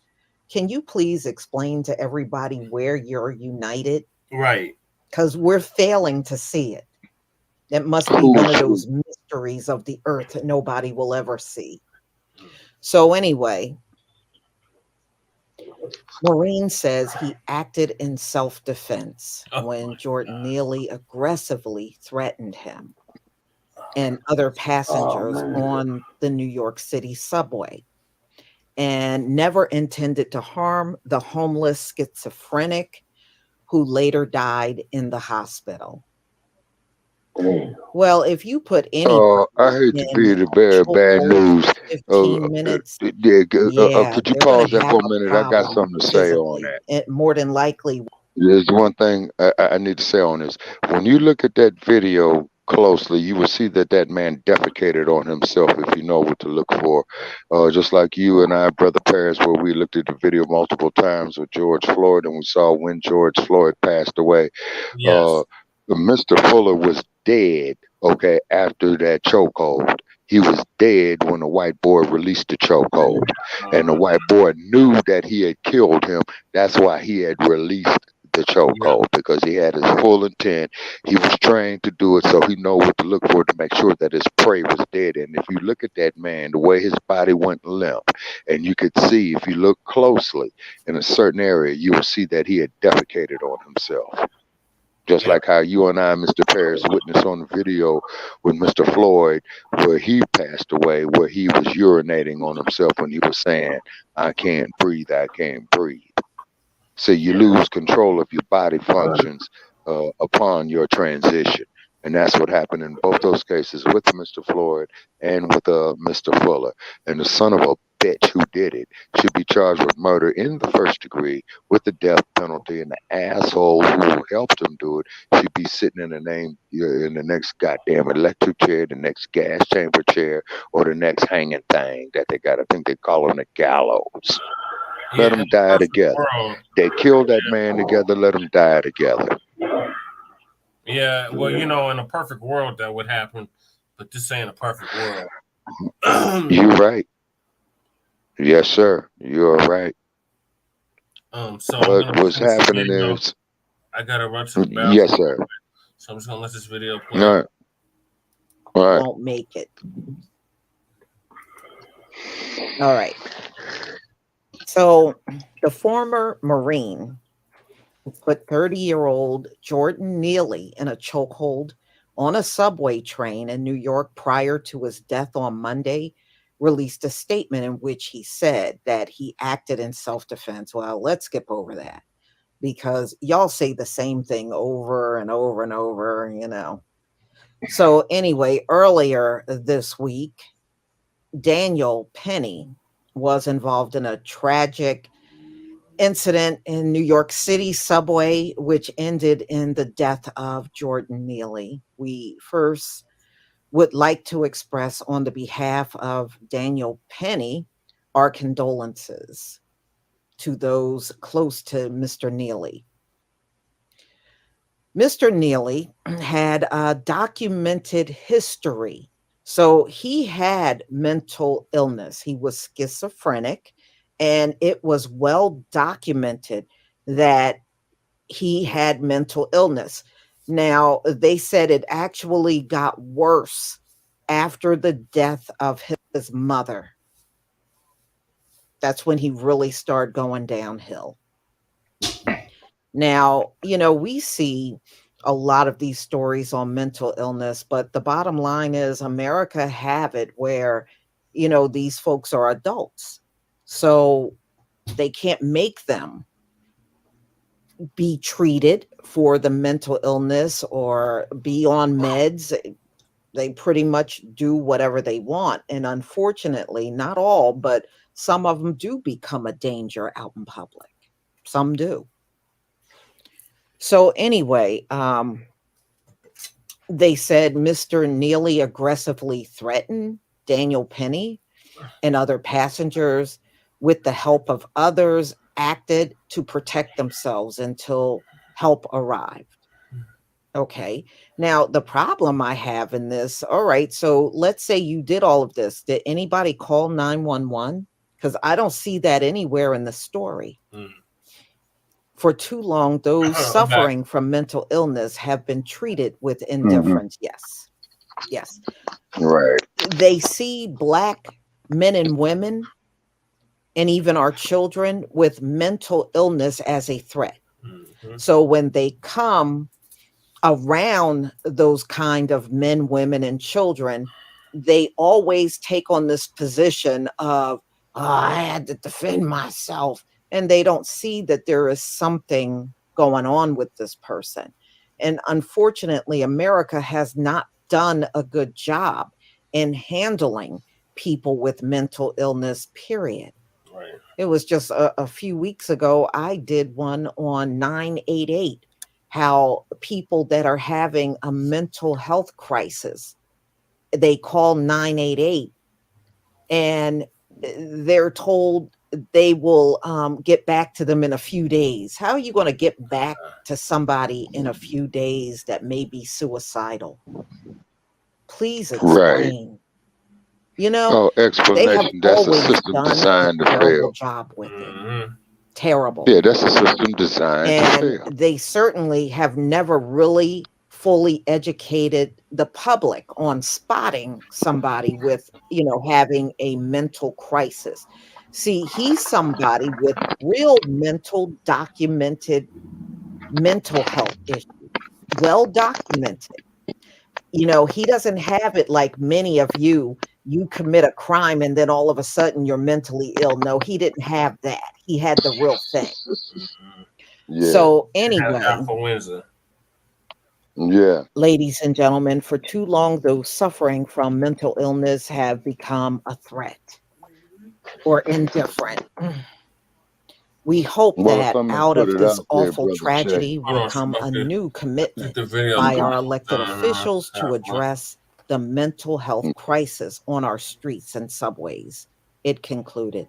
The statement was issued through a law firm on Friday evening. So the case involving the former Marine and the 30-year-old homeless, and they said he was a Michael Jaccson impersonator. Jordan Neely is likely to go to a grand jury hearing for consideration on criminal charges. It is not known when the grand jury would be convening or what charges the district attorney, Alvin Bragg, is likely to pursue, reports NBC News. According to a separate report from ABC New York, the case is likely to be heard as early as next week. Really? The man who put Neely in a chokehold has been named as Daniel Penny, 24 years old, from Long Island. Okay, Y'all, what's his it address? is really racist over on Long What's Island. his address? I'm not exaggerating. Anybody from damn New York Sussex County will tell you many people Oh, okay, we steer need an clear address of on that him so we area. can put it out on the air. You know, Yeah, what's his address? ABC report notes that it You is know they ain't gonna typical release for that information. prosecutors to They take their barely want time to in release his name. complex cases before Yeah, true that. impaneling the jury. Detectives in the case have spoken to around 6 witnesses who saw the disturbance and are seeking to talk with around 4 or 5 more. Penny has been questioned by police and released. According to reports, Questioned by he police said and released. Then did them not goddamn intend to cops kill need to be in Neely jail too for and had been conspiracy and trying Mr. to Neely's restrain murder. him Everything until else is police arrived. bullshit. Well, if I you're agree. trying to restrain somebody, you may not want to grab them around the neck to restrain them. So anyway, earlier this week, the medical examiner ruled that Neely's death was a homicide, but it remains to be seen if a grand jury will see it as such a criminal act. Yeah, because you're going to make sure you find the kind of people that don't see it as a criminal act. So, like the jurors in the Rodney King Friday case. afternoon marked the 3rd day in a row white of jury. protests calling for Penny's Yeah. arrest. Yeah, I still don't understand how he got arrested They and might move it to immediately another county. released. I promise you, if Yeah, that was a change the black venue. man that did that to a white man on a train, he would be in jail. They would be finding Yeah, 'cause this charges happened in out of the Manhattan. woodwork. Or if they didn't kill him All right, so when they went to arrest him. demonstrators displayed signs for justice for Jordan Neely, and being poor is not a crime. Organizers of local protests called the act a lynching and an example of white vigilantism against victims of color. And I'm not down with that, but they Not have down that with in it the either. article. All right, Yeah. so y'all, And they wonder why the Black the Panthers mayor came into of Adam existence. cited mental health issues. Plays a lot of a role in the incidents that occur up in New York, and it does. It occurs all over the country, but it just seems that Black men, women, and children with mental illness seems to end up dead more than anyone else that got it. That's all I'm saying. Yep. So on Friday afternoon, Neely's family called for Penny's arrest, asking if they want him behind bars. The family is outraged at what happened. Fuck his arrest. Said Somebody Leonard, go kill that motherfucker. Lennon Put him in the Edward, ground. one of the attorneys. Yeah, you know, So put he a gun told in his TMZ hand the family and kill feels him, like the justice system is and let the failing them cop at walk this who moment. It kills him. has failed all of That'll us. be justice. That'd be Okay. a public servant. It's not designed to get justice for us. It's never worked that way, and it never will. You know, it's just like the Bible scripture. They hold themselves not guilty. No matter what they do to us, they We hold investigated themselves not ourselves guilty, and found just that we like did it nothing says in wrong. the Bible. So that's how it's easy for us to identify who they are. So it took too long, really, for there to be a determination that it was a homicide. It was clear from the beginning. You look at the video, it tells you that. The coroner's office came back and said the death was by compression on the neck. That's clear. You see the chokehold. Edwards said the video is extremely distressing for the family to watch. Yeah, it's distressing for anybody to watch. Real. Turning like that. So, ladies and gentlemen, Now, this is a background noise. tragedy, but the way they released him immediately, to me, is a sign that they intend on letting him go. You know, if he does get charged, it'll be whatever minimal sentence they could possibly give him. So Well, we that shall motherfucker's see what deserving of the happens death in penalty. this It is one. some I'll bullshit. definitely keep my eye on this story. Yeah, But we'll yes, keep our eye on the story too. This is some straight General, bullshit. we moving past 12. We're getting close to 12. Yeah. I'm saying, are we No, going? actually, I got Yeah, we're going past 12. Definitely going yeah, past. because I got 11 o'clock here in the Pacific time zone. Yeah, so on the mountain All it's right, go ahead, Ramel. What are your thoughts on this? Nah, I was gonna say, man, fuck that motherfucker vigilante wannabe motherfucker, man. I hope that motherfucker burns in hell. You know what I'm saying? I hope Oh they yeah, die. I hope they put him on an electric chair. Fuck him. all that, Anybody all that. puts a innocent black person in the chokehold, knowing that they don't need to go for the windpipe, they could just, put pressure on the vein, and that way to knock them out, and that way they could put them in cuffs or whatever the fuck. I mean, there's more humane ways of doing it. You put cutting off a motherfucker's air supply. Right. You know, Yeah. because that'll kill them. They know that though. Yeah, they know that. I don't know why nobody ever mentioned that they don't need to do that. They could just put the pressure on the vein and knock them out. Because they could live. Right. But the whole purpose is so they don't live. Yeah. But what I'm saying is, listen, if they put the pressure on the person's vein, the person just goes to sleep, boom, and wakes up, and the motherfucker's in jail, and that's it. They don't even need to hit them. They don't need to do shit to them. They damn sure don't need to hold them down while another motherfucker is Yeah. Yeah, they don't need to do none of that shit. But what I'm saying is the windpipe thing, when you go for the windpipe, you know what you're doing. Right. But when you go, because if that motherfucker was really trained, which obviously he knows how to go for the throat, right, in the windpipe, he knows that he can go for the vein on the side of the neck. Easy shit, right?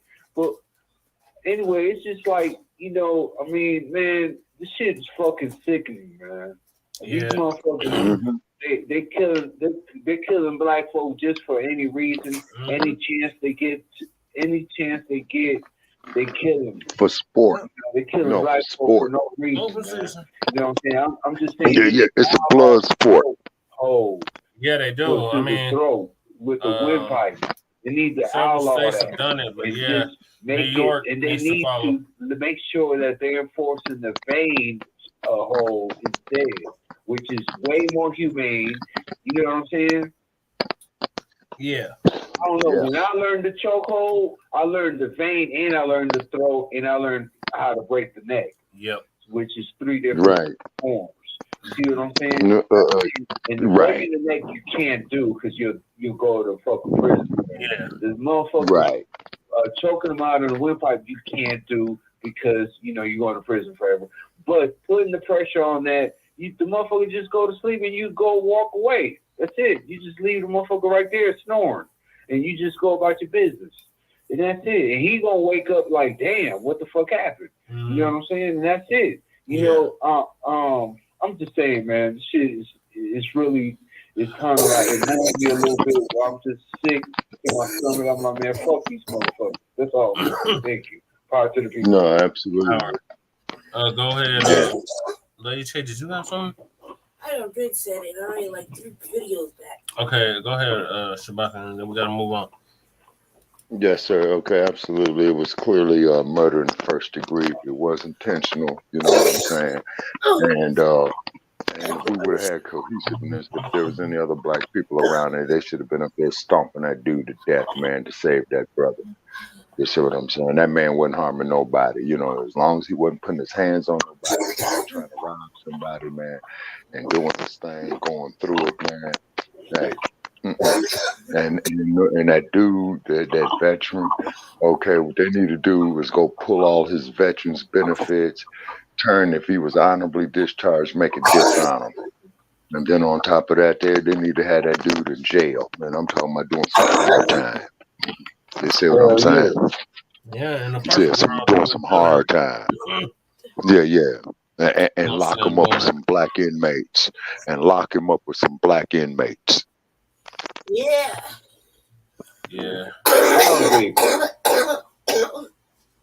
All right, y'all. So I'm gonna move us to the next topic, and that is the. So our thoughts and prayers go out to the family of Gordon Neely. Thoughts and prayers. Definitely, y'all pray that y'all get justice, and so many others.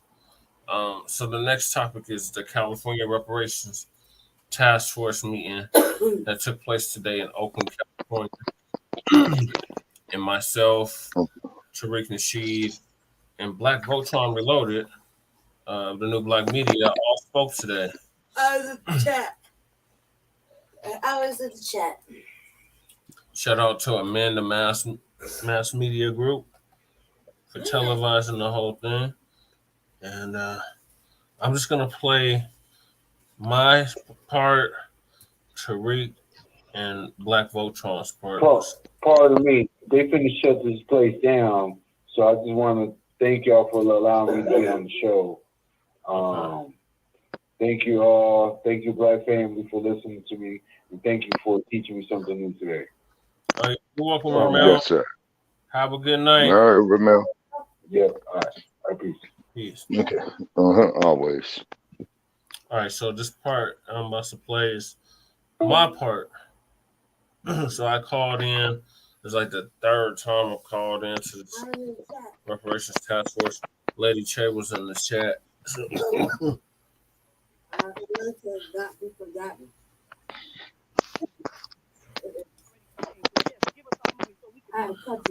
All I got to say, pay us what you owe, Ashe. Thank you so much. My mic on? Yes. Okay. Thank you so much. Just a quick check-in, folks in the audience. We have about 20 more minutes of in-person callers, phone callers, and then we'll turn to in-person. So thank you for your patience. Next caller, Amy, next line. Thank you. Line 109, your line is open. Yes, good morning. Shall be heard. Can you speak up a little bit? Yes. Thank you. Okay. My name is Paris. I'm the foundation of Black Americans, descendant of American chattel slavery, and I am calling to stress the fact that we need to keep stressing that this is a lineage based. This is not a race based. It is lineage based. Shout out to Steve Jack. Shout out to the FBA family that's in the Twitter today. This morning, I see you. I appreciate all the work that you're doing. We have to make this clear because California is going to set the tone for the rest of the nation. Whichever way California goes, the rest of the nation is going to go. And I would love to see these task force in all 50 states, because basically all 50 states in the country have partake in chattel slavery and slavery in the country, and they all hold. So whatever California does, the rest of the nation does. So we need to be very clear and very precise that this is monetary based. We need our reparations. It is owed to us. It's that is owed. It is not handout. They're not begging. This is something that is owed. When we built this country, our ancestors built this country, there'll be no United States of America for any of these illegal immigrants to flee to, immigrate to, whatever they want to call it to, without our ancestors' blood, sweat, and toil. So pay what you owe. Cut the check. 2024 is right around the corner. You Democrats want our vote. I'm going to do something tangible for us. Not just in California, but all over this country. So do the right thing. And shame on you, Dr. Amos, Reverend Amos. You ditched this out on the last task force weekend to go to Ghana with Kamala Harris. Y'all should both be offending yourself. Pay what is you owe. Pay what is due. Cut the damn check. Thank you. Thank you. Thanks so much. Amy, next line. Cut the goddamn check. Okay, so the next video is Nasheed and Black Voltron.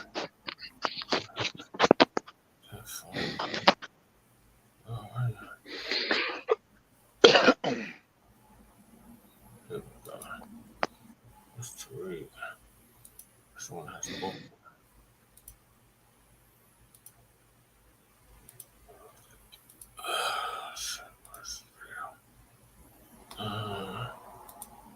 This one.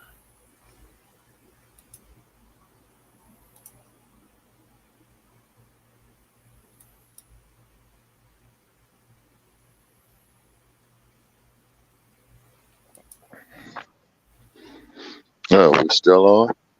Yeah, I'm just waiting for the video. Oh, okay. Standing. Next should be, and then Cameron Jackson, and then Donald Brown. Good morning, task force members. I'm a fourth generation resident of Oakland, California. I'm doing this for family.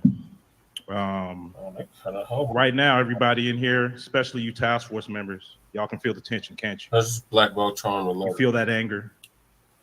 Okay. Do you feel it? Can't you cover us? We are angry.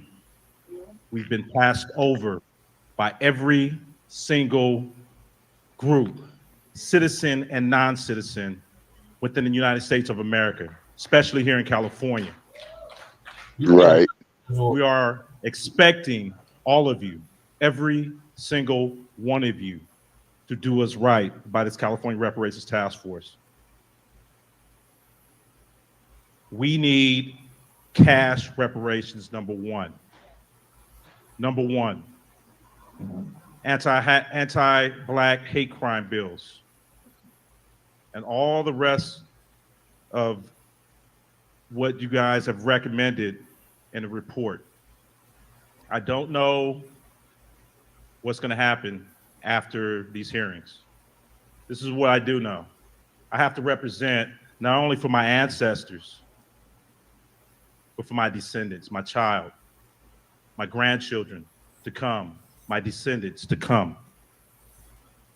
We don't have time to dilly-dally, to BS around. We are running out of time. I expect you guys to do your due diligence, as you've already done, but I expect you to do us right as foundational Black Americans. Reparations is now. Pay the debt, cut the check, or no reparations, no vote 2024. Thank you. Thank you. Next speaker is... Okay, so that was Black Voltron. And now Okay. Sandra, Sharice Pryor, and Constance French. If you are those people and have numbers through 30, please line up, and that will conclude the in-person. So, sir? Much respect to all the brothers and sisters here in the Bay Area, first of all. I want to make 3 quick points about reparations and then let our other brothers and sisters speak. First thing, we have to understand we have to focus and keep the emphasis on it being lineage-based. Problem is, we see a lot of trick bag language being mixed into it where it opens the floor for other groups to come in and undermine us. Reparations in the form of lineage-based compensation is not a compensation for racism. Let's be very clear. If we open the door to racism, Hispanics can come in, Asians can come in, Middle Eastern people can come in. It will become affirmative action again, where we are left holding the crumbs and everybody else is holding the cake. So we have to focus on the lineage-based reparations, especially the agreement that our Foundation of Black American Lineage approved out here in California. California, this was a state that allowed slavery. People say that this wasn't a slave state. There was informal slavery here. The only reason they made it a technicality to make slavery illegal in California, they didn't want the white wealthy slave owners back east coming here getting all the prime real estate. They had slavery out here. Our foundation, no, that's exactly what the hell happened. Our ancestors were out here working enslaved. San Bernardino, California was a slave colony. There were slave colonies here around the Bay Area. We couldn't get out of slavery because they made it illegal for black people to testify against white people. That's how they trick-backed us up into slavery here. We have to be compensated for that. The second thing is we can't include all of these other groups with our reparations package. We hear a lot of Black and Native American. We hear a lot of Black and brown. That won't work either. All of these other groups, they've been compensated. Every single group besides Foundation of Black Americans has been compensated. That's right. White slave owners were compensated. White immigrants in the 1800s were compensated with the Thank you, sir. Thank you so much for your comments this morning. And next, thank you so much for coming out. And Okay, it was right there, that type of shit right there. Everybody on that panel in the state of California for the reparations need to be black, okay? And they need to be pro-black. We don't need no other groups up on there because the only goddamn thing is going to happen, just like with California politics it is that they're going to get the politicking with this. The Asians is going to be for their agenda. The Latinos is going to be for their agenda. They're going to go with this quid pro quo shit when they go into the state legislature. Okay, well, you know, you niggas want this reparations money right here, but we need you to do something for us. Fuck that. The reason being is for the simple fact is that California made money off all that goddamn gold, number one. They invested it, they reinvested it, they reinvested it, they reinvested it, and they reinvested it over the years. So why do you think you got Silicon Game Valley over there? Silicon Game Valley itself got enough money to pay for the fucking reparations in California. So every last one of them goddamn politicians in the state of California can kiss my ass, okay? The whole fucking state legislature needs to be recalled. As you said on the air to them there, Brother Che, cut the goddamn check. They could do it tomorrow. Yeah, they could. They could do it. Yeah, they could do it tomorrow. I didn't realize Bishop. They could do it tomorrow. I didn't realize the Bishop was on here, but Bishop goes in on Kamala Harris. Oh man. Okay. Harris that way. You ought to be ashamed of yourself. You ought to be ashamed of yourself. Well, I heard him on the phone. Everyone be quiet. I have something to say before we go to public comment. I'd like to acknowledge an important person in the room, Elaine Brown. I met her. Chairwoman of the Black Panther Party. Yeah, I met her. No, I met her. I remember Sabaka.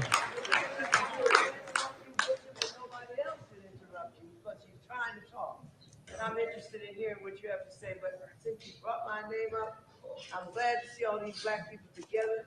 I want to see us get in the street because you know that you cannot legislate free. You're going to have to fight for it. You want these people to be part of it. You're going to have to get in the street. I'm at 7th and Canberra. Come on down to the lower bottom where I'm building houses. West Side.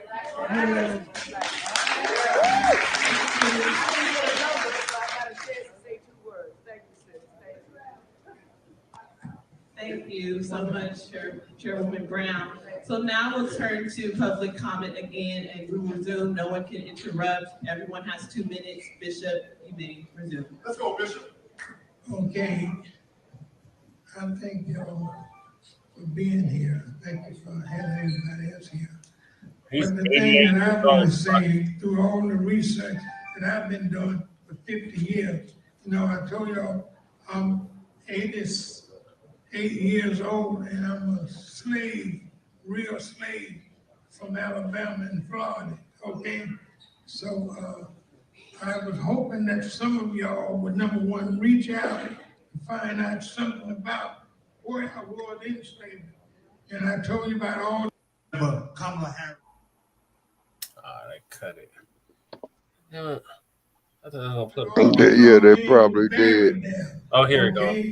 Black young men buried there, shot down with real bad shotgun. I told y'all about that, and nobody reached out to me. And all the reporters here and everything, they didn't want to know nothing about it. They didn't want to take nothing to the news about this and everything like that. We discriminated so much. We need black TVs and radio stations and black newspaper to put the truth out here about blacks, because most people today, there's so many Ku Klux Klan, there are a lot of black people of Ku Klux Klan today. Tell the truth. Amos Brown, you one of them. What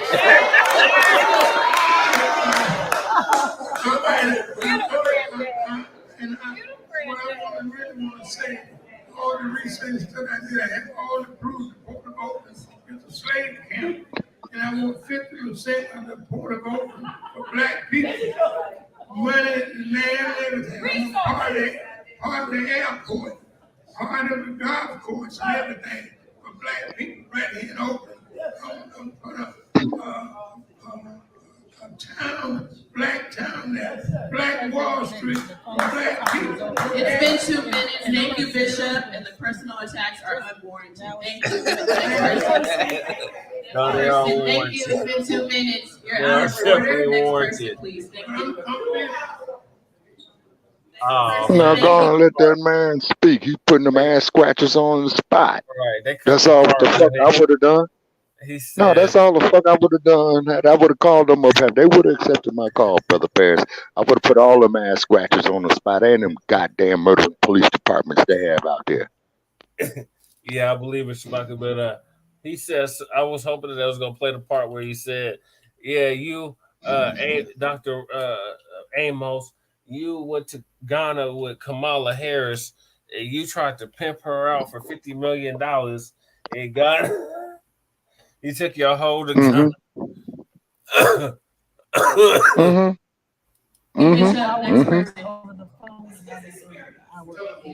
The integrity, the personhood.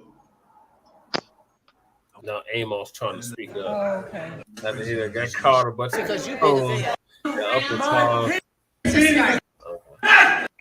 Yeah. All right. Yeah. So there's a part 2 to this, to the hearing, and it got so convoluted at the end. So right. So they're trying to remix reparations as usual. They said something about the compensation is going to be lineage based, but the policy and the programs are going to be universal. Oh man. So there's them dirty bastards tricking it again. Okay. But the thing is yeah, okay. Okay, as I understand California politics, man, okay, this might take a lot longer than I thought, because it's not going to be cut and dry. And this is why I stated, here tonight on Front Line Blacc News, is that all them other groups that got sitting on that committee, if they ain't black, they need to get their stinking asses up off of there. Because some sons it was of Gavin bitches, Newsom. It was Gruesome Newsom that came up with this this task force. So he appointed all these people on her. Right. And keep in mind that that Gruesome Newsom ain't shit is because Gruesome Newsom went and had an affair with his best friend who was running for mayor of San Francisco years ago, even before he became the governor. So therefore, Gavin Newsom, has no integrity in my opinion, because I don't have no. To stay home in California. Exactly. Went up to wine country in Napa with his Right. wife, It was and they was getting drunk. parlaying. Yeah. Yeah, exactly. You know what I'm saying? And he was getting drunk. You know what I'm saying? And up there because his family owns wine vineyards, and then on top of that, as you know, that's Nancy Pelosi's nephew. You see what I mean? So he's not hurting for no money. Okay, but what it is that the American ethos is And then he running for that they look president. at it. And he's supposed to be Yeah, running he for announced president. that. Yeah, he announced that he's going to take a bid at running for president, but I don't. I think he's doing another Jerry Brown, and Jerry Brown did that in 1976. In other words, made the announcement knowing that he ain't got a chance in hell to pull away votes one way or another. But it Oh, he doesn't pulling matter the to us because, Hickenlooper. yeah, He pulling the exactly. Hickenlooper. Okay. Exactly, and keep in mind, it's they don't give a fuck about us in California, man. Oh no. Just like they don't give a fuck about us in Colorado, they don't give a good goddamn about us in New York, Yeah, any of the Illinois, 50 states. Alabama, Georgia, the whole goddamn 50 states. They don't give a fuck about us. So this is why it's up to us, black family, to take care of ourselves. Oh yeah, let's put the heat on California. Oh yeah, let's make it hurt on them. And then that was the Well, like best I place said, where they could whichever do way it. California goes, the rest of the The nation nation goes. is gonna go. Yes, sir. Yeah, and you did make that clear because I did hear you live on the phone when I was in the queue. Make that statement, and then when it got to me, they're gonna say to me, after I got my ID number, assigned to speak. Oh well, we just got one more caller, and that's when I went up there and said, "Fuck it," and I got on social media. I saw Congresswoman Barbara Lee, who represents the Berkeley, California. She inherited Ron Dellum's seat in the U.S. Congress. Okay, but to me. I made comments. I made a live video today. I don't think Mrs. Lee was forceful enough. Mrs. Lee should have also said, "Hey, California, go ahead, set the trend so I could take this to the whole goddamn United States Congress and have the whole motherfucking country pay the reparations, not just California, particularly all them goddamn southern states, and fuck Well, that it's son got of to a come bitch from the in federal Florida." government, Shabaka. It's got to come I down know. from the government. Yeah. So, Oh the yeah. Yeah. president's Yeah. going Yeah. to issue the executive order for reparations. Right. Um, Right. So she said something about tangibles. I was like, oh, she must be listening to some black media. But she didn't say Who what you talking about? tangible. Barbara Lee? Yeah. Yeah, yeah. Oh yeah. Oh yeah. No, man. I can listen to keywords, man, of saying how they stealing, our narratives. You know what I'm saying? They even stolen keywords off of Shabaka's Black Experience Enhanced, in mainstream media. They stole them from Front Line Black News. Yep. And which Shabaka's Black Experience Enhanced is a division of Frontline Black News, but they don't want to give us no credit for it. And the reason why they don't want to give us no credit for it is because we will get up there and we will tell them to go fuck themselves, okay? Yeah. And we will continue to do it, okay? Until, like you said, cut the goddamn check. Stop putting some of them damn murderous ass police officers you got in California, man, on doing some hard time for the shit, and have them go into the general population of the prison when they go to jail, okay? Like that sack of shit in Minnesota, Derek Chauvin, have that motherfucker walk the concrete in general population. You seen that motherfucker Don't trying to keep get it. out, and they said, Yeah. "No, you still gonna do your 22 years." Yeah, good. And have him go into the general population. Oh yeah, he gonna be PC'd up. They ain't gonna put him in jail. Well, that's precisely my point, Brother Paris. And what is part of his punishment, he cannot get PC. Well, See. they don't get the same treatment as us. Right. Yeah, that's precisely my point. You see, and well, this is why, although they're not gonna do it, we put it out there. No, have him walk the concrete like everybody else. Oh well, they'll kill him. They'll kill him, motherfucker. Don't you know that everybody's life is in jeopardy that's incarcerated? Right. That part. So. Yeah, you know what I'm saying? So therefore, what makes him any different? He knew what the fuck he did. He knew what the fuck he was doing. You see what I'm saying? Mm-hmm. Just say and let them, as they say, face the music. But I am glad to see Elaine Brown was there. I figured she would be. I met Miss Brown about 4 years ago, and I think our third year of Shabak's Black Experiences Enhanced. I have met Dr. Erica Huggins. And as you know, I'm familiar with Dr. Marvin X. You know what I'm saying? And and it was a pleasure meeting them. And they do have an open invitation, to check with us on Shabaka's Black Experience Enhanced. Also, too, for the hookup, anybody wants to discuss reparations in California, shoot us Yeah. So the next hearing, an inbox. Yeah. The next hearing is June 30th, and they don't know where it's Okay, going to be. June. It's going to be somewhere in California, but the location hasn't been announced. And Okay, but I am glad that they did take it to Oakland. Yeah, well, they just were in Oakland. Yeah, they were in Oakland today, so they've been in Oakland, Right. San Francisco, Sacramento, and San Diego. So the probably next spot will be Okay. LA. I think. Yeah. Okay. All right. Yeah, because No, they got to have. Yeah, they got to have one in Los Angeles, just because that's California's biggest city.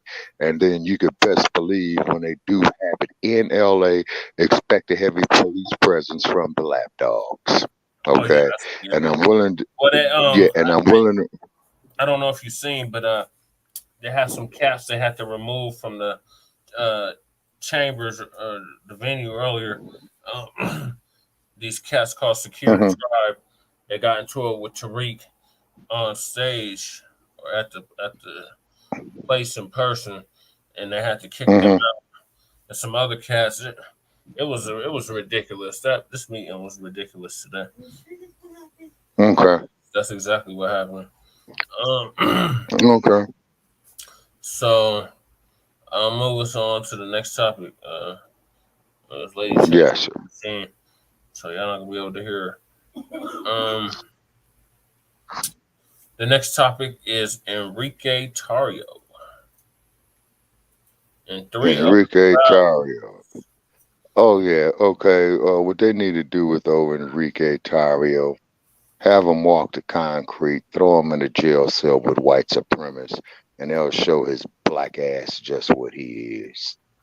In other words, Enrique, we're throwing you to the dogs, man. You lost your black card with us, bruh. Oh yeah, big time. Yeah. You lost your black card, man, and throw him to the dogs, throw him to the alligators. You know what I'm saying? Leave him down there in the middle of the desert to die. You know what I mean? Yeah, and what have you. And them proud boys. Well, just come out here to California. Say in about a month. Better yet, to Las Vegas in about a month. And be sure to leave your sunscreen at home.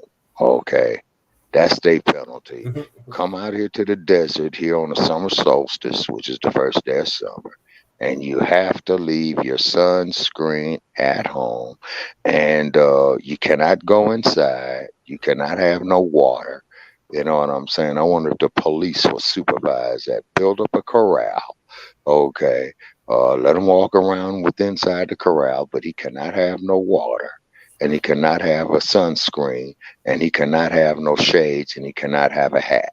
Okay, and from about 9:30 in the morning to say about 6:30 that evening, his ass ought to be good and right. Yeah. Oh man. Okay. Yeah. So I gotta get to this video. So, Enrique and 3 other Proud Boy members convicted of sedition in January 6th. It's from the LA Slime. Okay. The Justice Department secured the conviction of 4 leaders of the Proud Boys for seditious conspiracy related to the January 6th attack on the Capitol. In addition, those defendants and a 5th member of the Proud Boys were all convicted of felonies, including obstructing Congress's certification of the 2020 presidential election results and conspiring to prevent Congress and federal officers from discharging their duties. The evidence presented at trial detailed the extent of the violence at the Capitol on January 6th and the central role these defendants played in setting into motion the unlawful events of that day. Over the past 2 years, the department has secured more than 600 convictions for a wide range of criminal conduct on January 6th, as well as in the days and weeks leading up to the attack.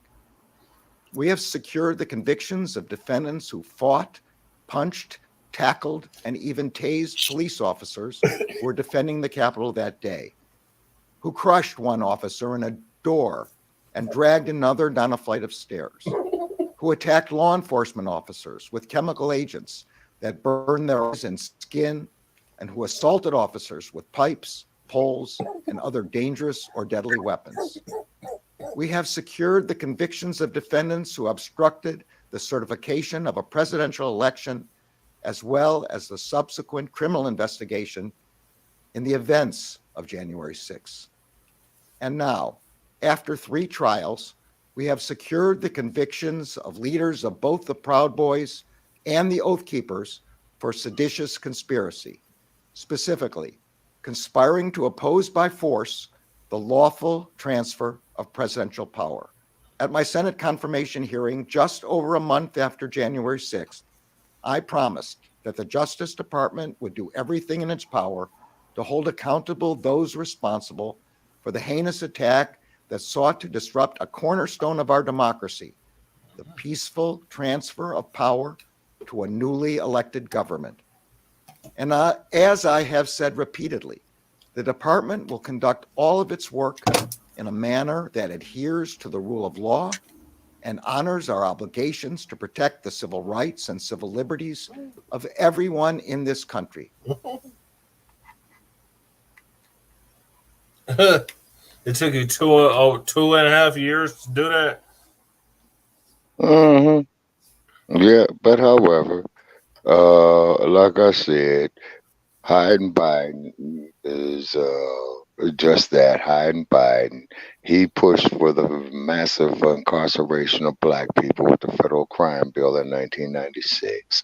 Okay, California enforced that their version of the crime bill in California very heavily with the Los Angeles Police Department, the Oakland Police Department, the San Francisco Police Department, and then on top of it as well too is that look at all the subsequent damage, that it came with Biden's with his federal crime bill in the 1990s during the Clinton regime. You see, so Biden, he ain't no damn good. You know what I'm saying? This is 2023, so let me say though, this is about 30 years ago when Biden was the senator from Delaware, I believe, where he sat on a couple of committees and he endorsed that bullshit by Bill Clinton, the federal crime bill that led to massive incarceration of other people. So as we say on our narrative, when you go cast your vote, you see what I mean? Make sure that you are getting some type of tangibles. Right. You see, period. Whether the Democratic Party or the Republican Party. And then, just as Philip Scott was saying, okay, well, he made a lot of sense, is that you got a whole lot of these goddamn Democrats that ain't nothing but motherfucking white supremacists. You see what I'm saying? Because these goddamn Democrats and these fucking reptilians, man, are two sides of the same coin. Then they got their Yasa bosses in places. Your Eric Adams, your Michael Hancoons, let me see, other Yasa boss down there, Warlock, Uncle Tim Scott, motherfucker looks like a splitting image of Stymie. The motherfucker Mark Thompson, the motherfucker Lieutenant Governor of North Carolina, Mark Thompson, that motherfucker. Yes, sir. Talking about we owe them reparations. What the fuck? No. Oh yeah. Okay, another Larry Elders syndrome, because Elders has went so far to say that he was for the reparations for whites who had lost their slaves. They already got Yeah, compensated. yeah, They yeah. got $300 for every slave they lost. Okay, and by today's standards, $300 would be about $30,000 by today's standards. For every slave Roughly. they lost. And these mugs Yes, own sir. hundreds, if not thousands, of slaves. So come on, man. Exactly. Yeah, so they walked away with a couple of $1 million.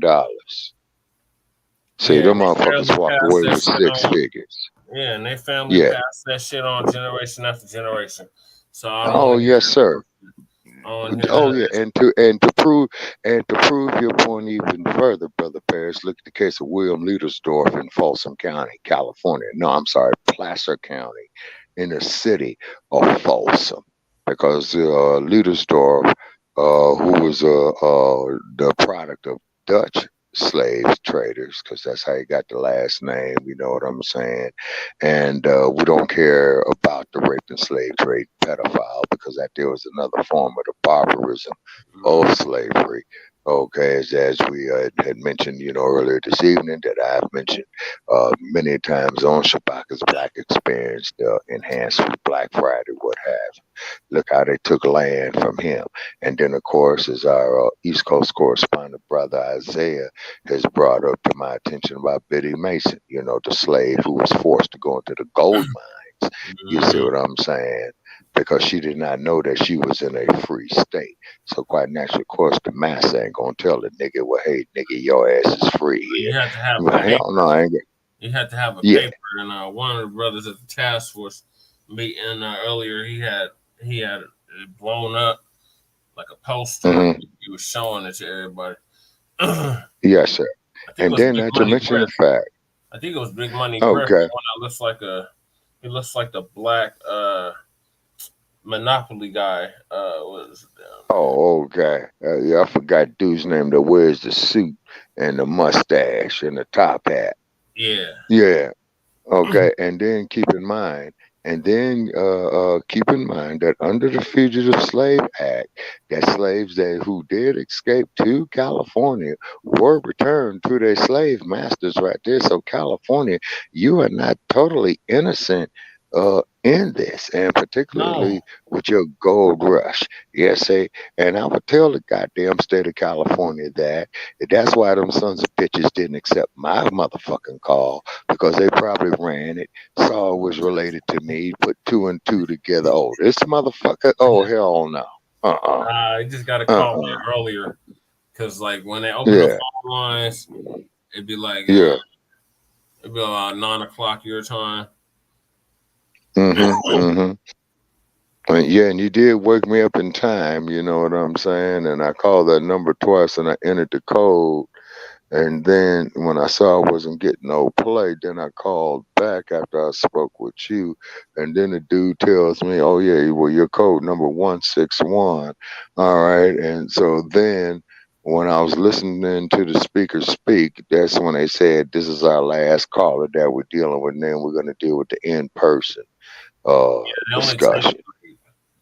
I say, like 20 or 30 calls.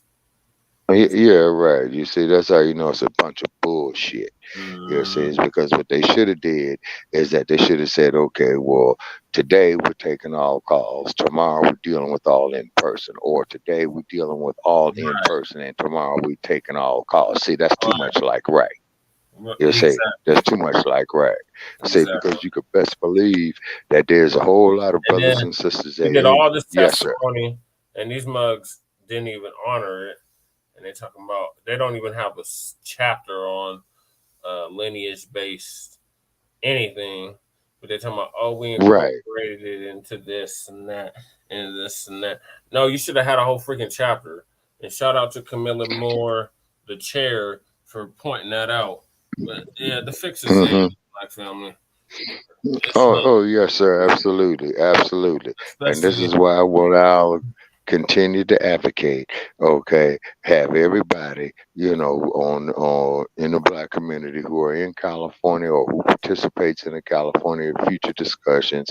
No, you go tax Silicon Valley for some of that money. Well, we You didn't get see the what I'm Karens saying? and Kens today.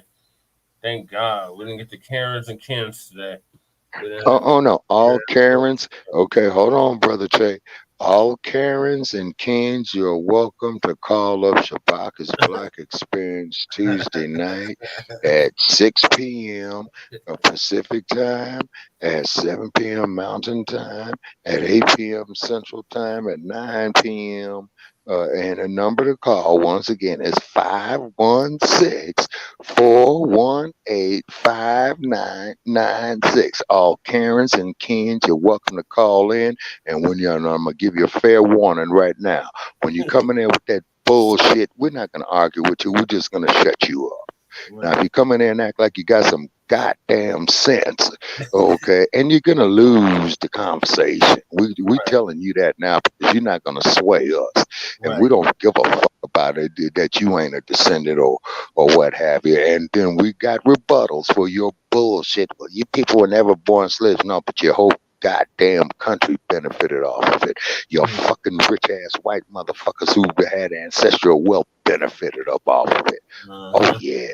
You see, so that's what you're up against, Ken and Karen. You know what I'm saying? Oh, and by the way, Ken and Karen, I really do love you.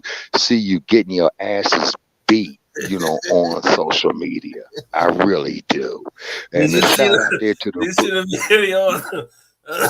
Oh yeah, you should have saw the one of the brother. Okay, was that the brother who told dude he'll beat his ass, man? And dude said, "Come on, let's go with it." And he hit him with a box, and the brother worked him, man, and put him down on. Oh no, that was in the grocery store. No, man, shoot me the one on the McDonald's. This one was in McDonald's. Yeah. And it was okay, well shoot me the one for the McDonald's. Yeah, it was two brothers that were fighting, and it's on Twitter. I posted on my Twitter page. But it was two brothers that were fighting, and this white supremacist come in, and he gonna try to put one of the brothers in the chokehold, similar to what Daniel Penny did to Jordan Neely. And when the brother got, the other brother helped him get out of the chokehold, and when he got out that chokehold, that brother started beating on that white supremacist. He was throwing balls left and right on that white supremacist till he just knocked his ass out. Hey, may the spirit of Ali live in all of us. But yeah, Enrique Tarrio, I hope you got your wake up call. Right. I hope Tarrio, I hope he gets fucked in his ass. Okay. I hope they make him a bitch. You see what I'm saying? Because that was ridiculous. And then also too, in addition to Enrique Tarrio, they had one black dude up there that I know of that he took a fall, and it wasn't Enrique. Oh yeah, they gave but him he took like a fall. Yeah, I thought it was 8. Yeah. Okay. Up until that point, he had got the most time out of anybody from January 6th. They charged around and gave the white boy 10 years. Try to make it seem like, oh, we're gonna actually do some justice. Like, nah. Majority of them people that was involved in J6 got slaps on the wrist. That motherfucker that Nancy Pelosi's office and kicked his feet up and all that shit. The what is his damn name? The shaman. The motherfucker that had the motherfucker that was looking like the damn Viking hat on. Looking like a Viking, the Viking hat. Out. He didn't serve no time. So they're selective on who. And Enrique, he gonna take the fall for all this shit. The other 3 Proud Boy members that got found guilty, they ain't gonna serve no time. And no. The Oath Keepers, they definitely ain't gonna serve no time. So So the more reason for us yes, sir, and the more reason for us, Brother Che, you see what I'm saying? You know, as black people and black men in particular, is that to get our babies out there to start breaking down weapons, get our babies out there, you know, to have them how to shoot, get our babies out there how to load ammunition. You see what I'm saying? Is because on Revolutionary Agenda, Lady Che played that clip with Reverend Barbara and the Poor People's Campaign in Memphis, or no, I think they were in Nashville with the Justice. And Justice did all that political theater, and they were bringing the little baby coffins, and then Reverend Barbara was speaking, and he let the imam speak, and imam was like, "Yeah, we need to teach our babies how to shoot," and he was like, "Oh no, this ain't the place for that." Like, oh my god, like, See, once again, Brother Che, the more reason for the reparations is because, see, you gotta look at, and that was another thing I was gonna mention, not so much the physical abuse, but the mental abuse too. And then I was gonna tell California, be sure to check out the hashtag resurrection of the mental dead, because that's why that hashtag was created. Just for that. When you get Leo Terrells and Larry Alders and Eric Adams, okay, them is absolutely brain dead ass Negroes. Now, these are highly educated men, and with the knowledge of their education and with their position of what they have on current social events going on, goes to prove just how heavy that shackle is on the brain. And we're praying for their resurrection. You see, we pray for resurrection of the mental dead. Okay. Really, we do. So Yeah. Enrique, we have no pity for you. The rest of your damn exactly. we ain't got no pity for you. And your oath keepers, y'all definitely ain't got no pity. I hope y'all do serve serious freaking time. But you know, oh yeah, perfect world, y'all they serve ain't. time, but not in this world. Yes, sir. Okay, Brother Che, I'm gonna lay it down, man, because his phone is heating up. Oh, okay. One more topic, I was hoping you'd be able to stay up for Shabaki. Okay. Yeah. Oh, came all this far. Okay, we can keep going to the end. Yeah, there's how many topics I got left? 1, 2, 3, 4, 5, 6. Yeah, let's split this up. Okay. So, okay. Also, too, any topics we don't cover, man, we can put those on Shabaka's Black Experience Enhanced, you know, for the continuation. And if we got to make the show 3 hours, man, to cover it by all means. And I think what we're gonna do, is the California reparations hearings. Yeah. All right. So, and if you can keep, yes, sir. What were we gonna say? No, and I was gonna say if you got any of telemetry left on it or any recordings of it, please, hold on to them, and we'll figure out a way how to factor them into the show. And if necessary, we'll make the show 3 hours. Just because it lasts 3 hours does not mean it has to go 3 hours. But we are definitely putting out an open invitation to all you Kens and Karens. You know what I'm saying? Oh, yeah. You damn Biden supporters. Yeah, you Biden supporters, you Kamala supporters, you Ken and Karens. Yeah, you're welcome to call in. And we're going to give them fair warning. You're going to get smooth owned on that show. And you will behave yourselves. All right, yeah. So the next topic is suspect killed in shooting with Denver police officers after stabbing. This person that was killed was related to our brother Maury, who's in Kenya. So thoughts to his family. They said he had a knife and a gun. That's not equal force. You should never have to use a gun to detain somebody with a knife. But they come to find out there was no knife. No, it's just what they used to justify killing him. So, video. This is from CBS Denver. Okay. Influx of migrants. It's because title. Meantime, the city and county of Denver are also racing to provide aid to an influx of migrants. It's because Title 42 is set to expire this coming week. That's the measure passed during the pandemic under the Trump administration, allowing the U.S. to expel migrants on the grounds of public health concerns. Jasmine Arenas is live to. It's a video up on that. I want to hear about that shit. Okay, here we go. killed a man they say was threatening two people with a knife. It started around 8:30 Monday night when officers were called to a family disturbance at a house on Oneida Street near Montview Boulevard. A man inside the home was holding two other people hostage at knife point. All three are related, and police say they were trying to negotiate with the suspect when he started assaulting one of the victims. That's when officers fired. The suspect was hit and killed. The victim, an adult woman, was taken to the hospital in serious condition. The other victim was not hurt.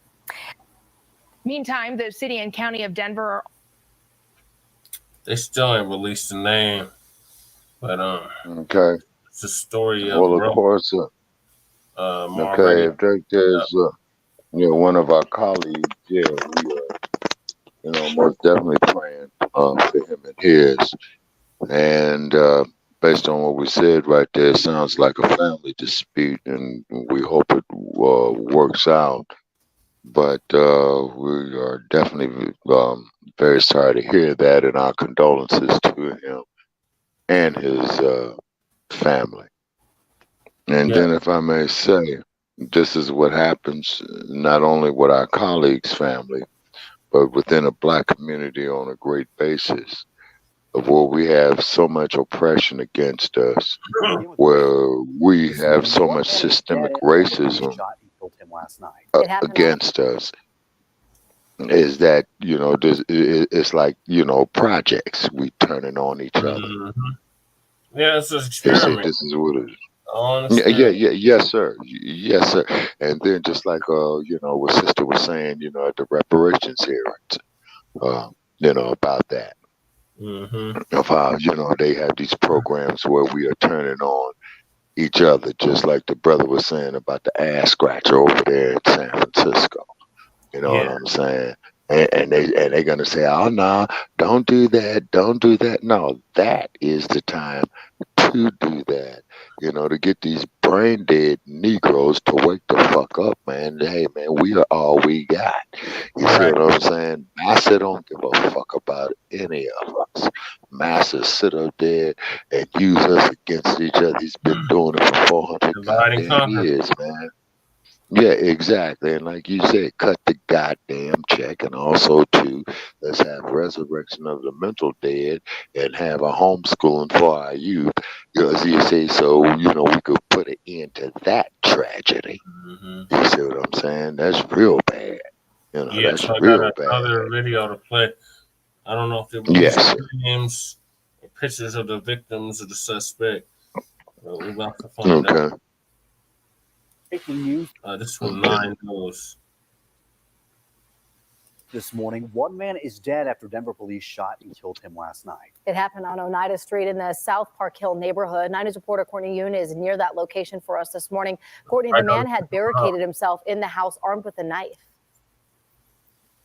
Yeah, good morning, Jordan and Corey, and that's right. It's quiet here now, but around 8:30 last night, police were called to this area in the 2000 block of North Oneida Street, just a few blocks north of Colfax. Denver Police Chief Ron Thomas says a suspect was armed with a knife and prevented two other people in the home from leaving.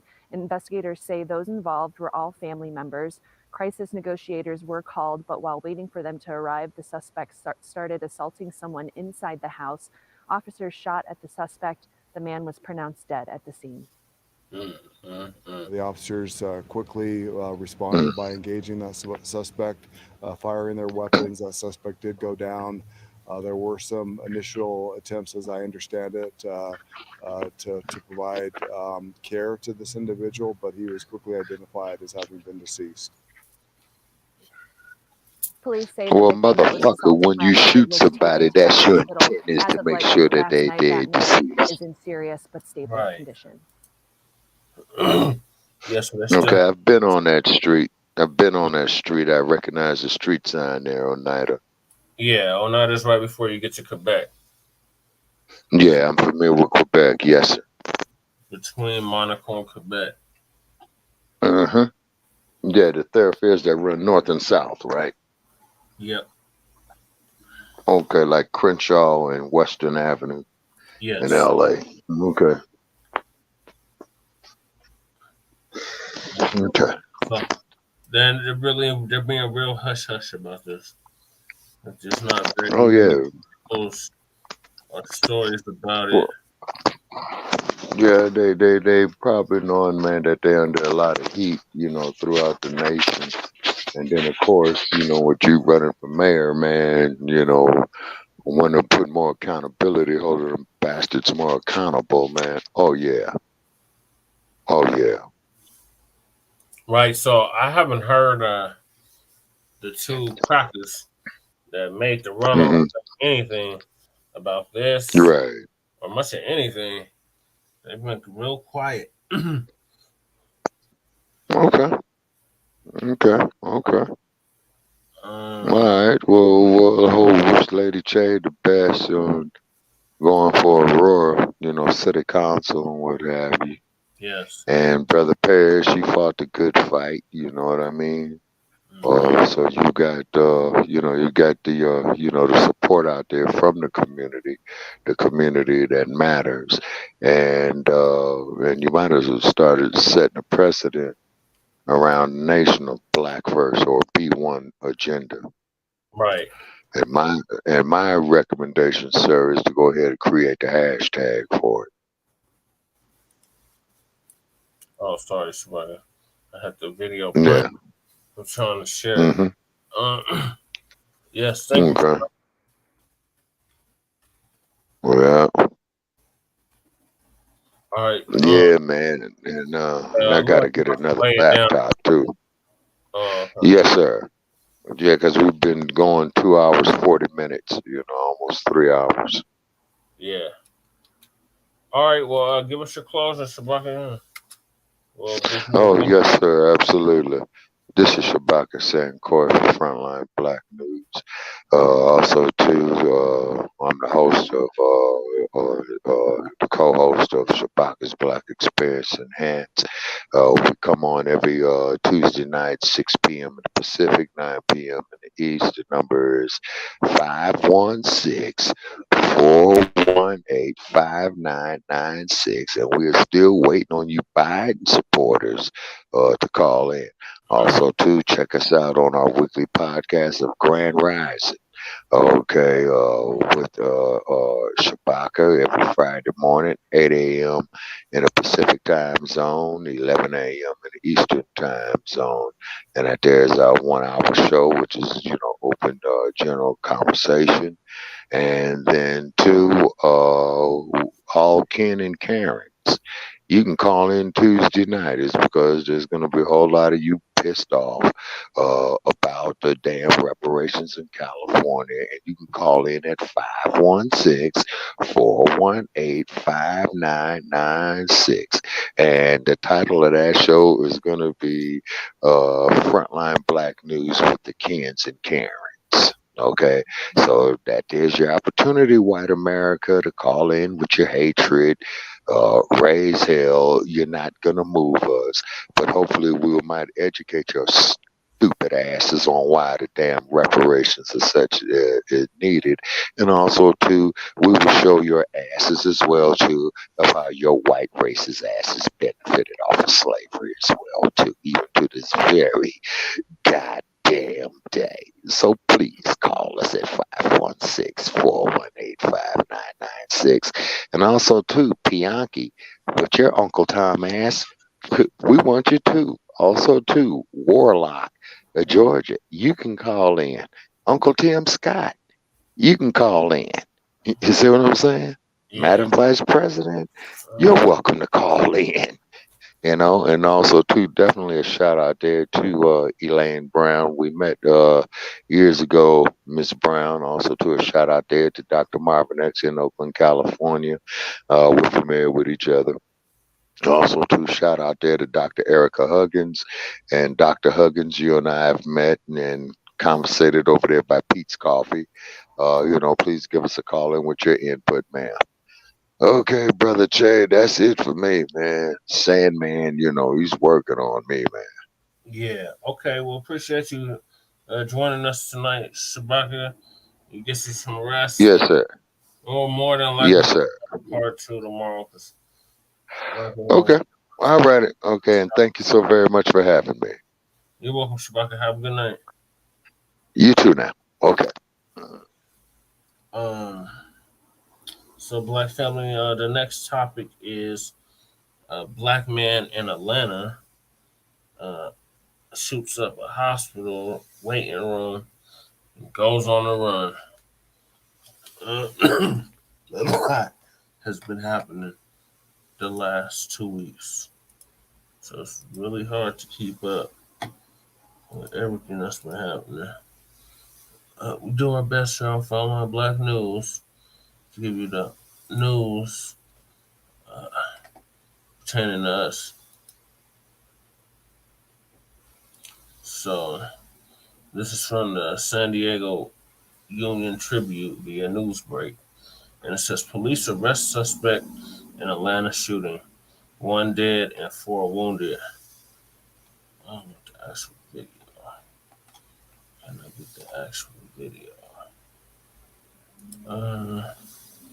So I can find the video, Black family.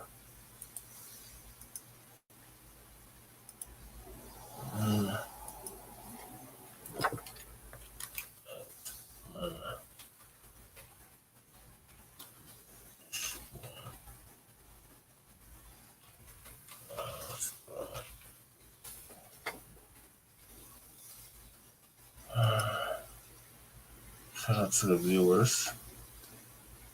Okay. Let's see.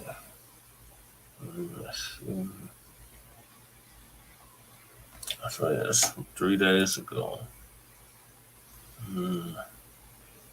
Hospital waiting room. It's saying it was this brother right here.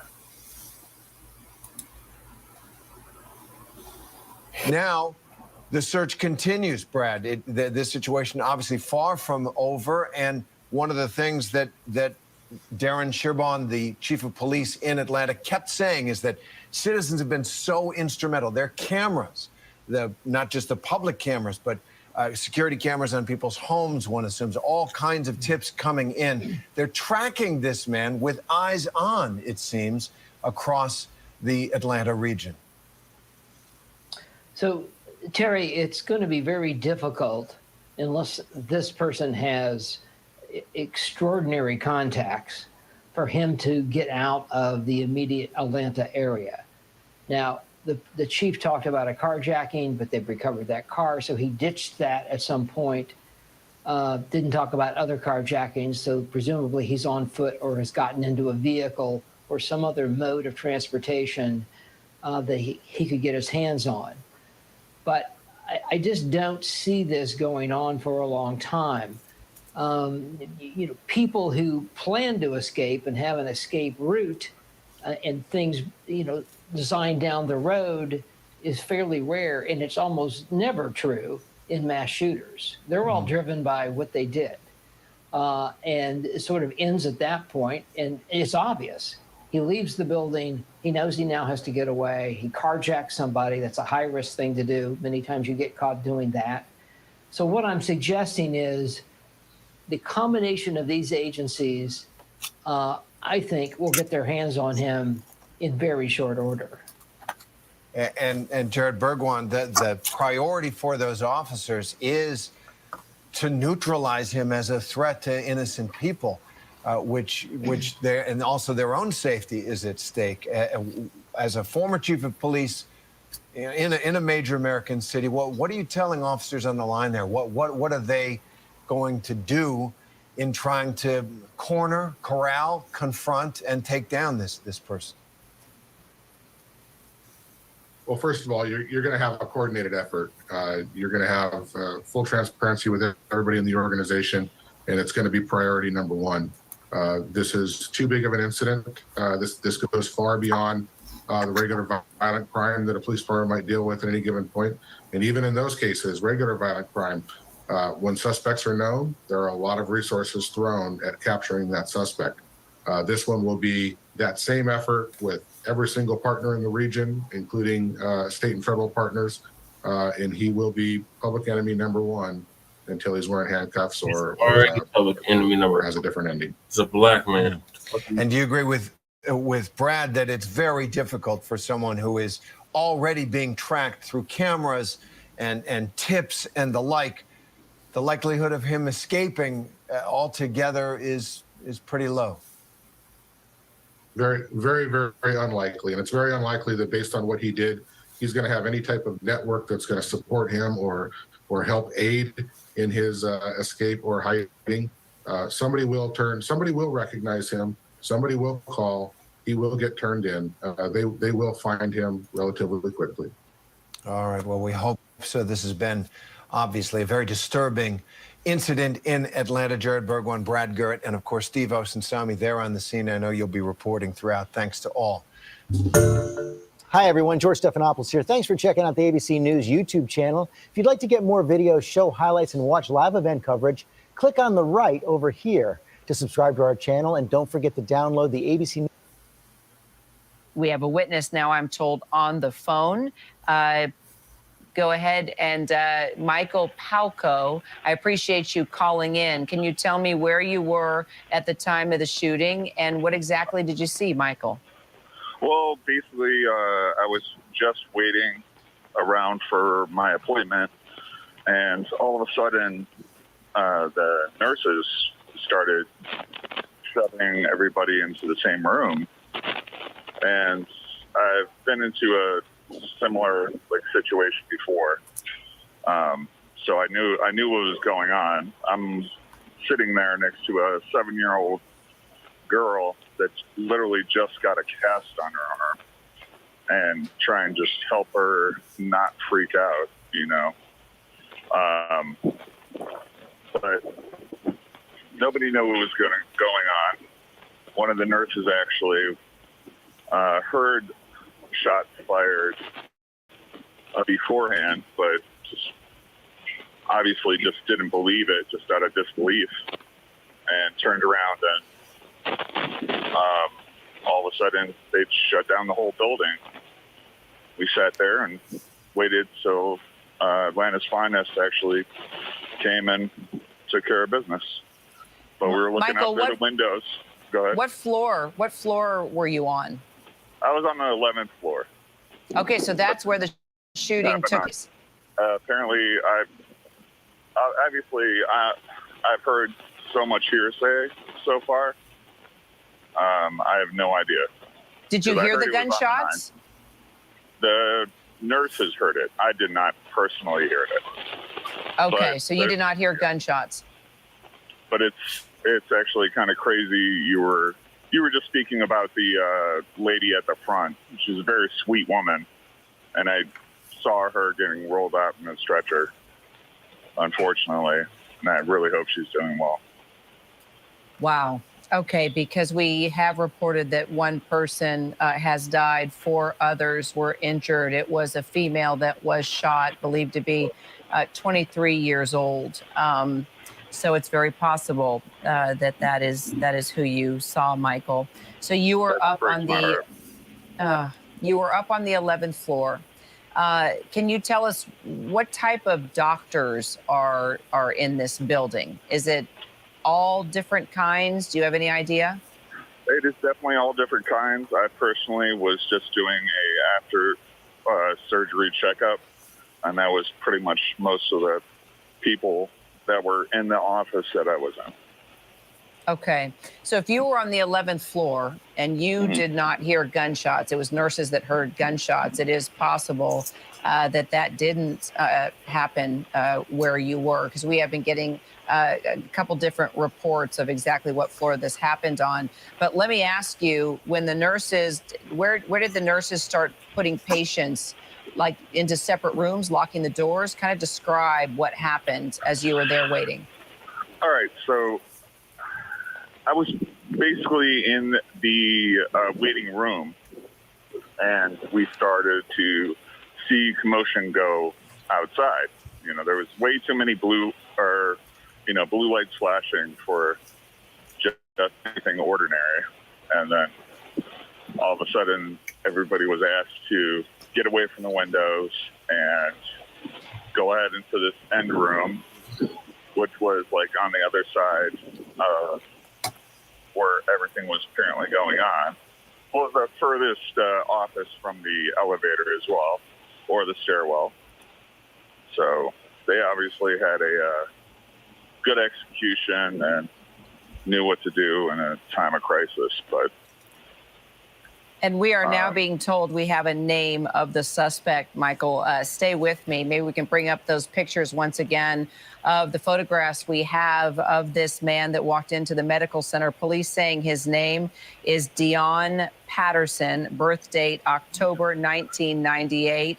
Police saying if you see him or know anything about him, call 911. Do not approach him. He is considered armed and dangerous. So right now, police looking for the suspect in this shooting and the death of one person, injuring 4 others, Dion Patterson. This is his picture, and now we have confirmed his name. Dion Patterson, police asking if you know him or anything about him to call 911 and give as much information as possible. And Michael, I'll just throw it out there. Do you by chance know this man or know if he was a patient there, if you've ever seen him before? no, once again, like all I've heard is hearsay. I heard that he was going there for something psychological, and his mother made him go, and then that's one of the people that was shot. That's all I've heard. As in Obviously, his mother all was one of the individuals? Correct. Okay, and like I said, noted, it's hearsay. Yeah. Right, Yeah, of course. hearsay. That's total hearsay, of course. But that gives us a little information to pursue, and we can fact check it. So I appreciate that. How many people were in the room with you, Michael? Oh, dozens. There was at least 20 people with me, including that little 7-year-old girl that didn't know what the heck was going on. And everybody was freaking out around her. How did you finally get out of the building, Michael? Well, finally, the SWAT team came through the building and asked us to all put our hands up and walk down the stairwell. But it was a very slow process because they had to check everybody's baggage. And, you know, obviously half of us are in slings and in casts and stuff like that. So it took a little bit longer. But now they're actually questioning all of us at a local hotel and going from there and trying to do what they do. Michael, are you seeing or have you seen the pictures that police released of the man they believed opened fire inside that building? Yes, I just saw the elevator picture. Okay. Did you see that man at any point in time when you were in the building? No, I can't say I did. Can't say I did. I'm glad I didn't. So once again, Michael, we are getting information now that the suspect police are looking for in this shooting is 24-year-old Dion Patterson, black male, about 6 foot. They have his picture. They have identified him, and police are asking you not to approach him, of course, but to call 911. He is considered armed and dangerous. Michael, how about that 7-year-old girl in the cast that was sitting next to you? Was she able to connect with her parents and get out safely along with you? Well, she was definitely, she was with her mother, and I was trying to, stay with them as much as I could because I wanted them to get out and get home because there's nothing that she doesn't need to see all that. She just went to a Taylor Swift concert this weekend. She's a happy little kid. Keep her happy. I have a 4-year-old myself, so I understand. Exactly. You don't want to tell them too much information. You want to keep them focused on the positive. Yep. The least amount of information you can tell them about something like this, the better it is for them mentally, for sure. You're a good dad, Michael, clearly. So, have you been able to call your parents or your family, Michael, and tell them everything's okay? I haven't yet. My mother is a nurse, so she's not going to get up for a couple of hours. Same with my father as well. So. Well, I think you need to let family know as soon as you can that you're okay. And we sure appreciate you calling in to us. No, well, thank you for your time. I hopefully did something. I don't know. You did. You gave us a good amount of information, and you reassured us there's good people in the world to help others stay calm in a situation like this. Michael, thank you. There are. Absolutely. We should always remember that. Always keep Amen. everybody calm. Exactly. All right. Thank you. Have a great night. Michael, thank you. Hi there, I'm Lindsay Davis with breaking news. We want to go now to a press conference from the Atlanta Police Department. Earlier today, a gunman opened fire in a medical building, killing at least one, injuring others, all women. Let's listen in. County, as well as the Fulton County Sheriff, as well as our APD police chief, as well as our fire rescue chief, Chief Smith. I want to thank also our local college police offices and also our Atlanta Public Schools police office, as well as neighboring jurisdictions, the state of Georgia, and the federal government that has all chipped in on this support today. We also had strong coordination with our fire and rescue and emergency medical personnel. And last but not least, we must thank our E911 operators who spent the day fielding calls as we track this suspect. I am pleased to share with you that thanks to our strong partnership with Cobb County Police Department, law enforcement have taken the suspect into custody. Thanks to the highly trained police officers across our region, we are able to bring this suspect into custody without further harm. He will be charged and stand trial for his crimes. Not only did law enforcement bring this man into custody, they also kept our community safe during an enormously tense afternoon and evening. I want to thank our citizens for keeping calm, staying in place, and for providing critical information to law enforcement throughout the day.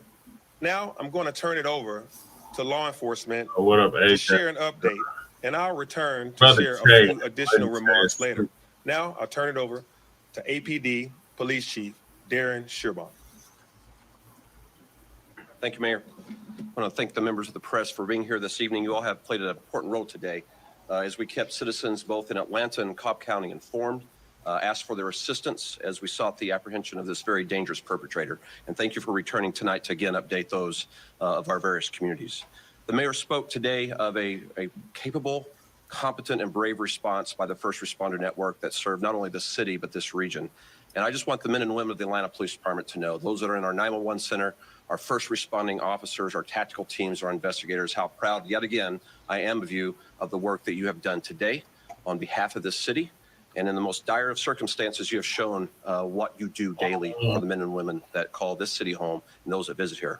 But if you look closely on the earliest views from the crime scene, you saw not only the Atlanta Police Department responding, you saw a network of officers representing multiple agencies who have trained for this various outcome.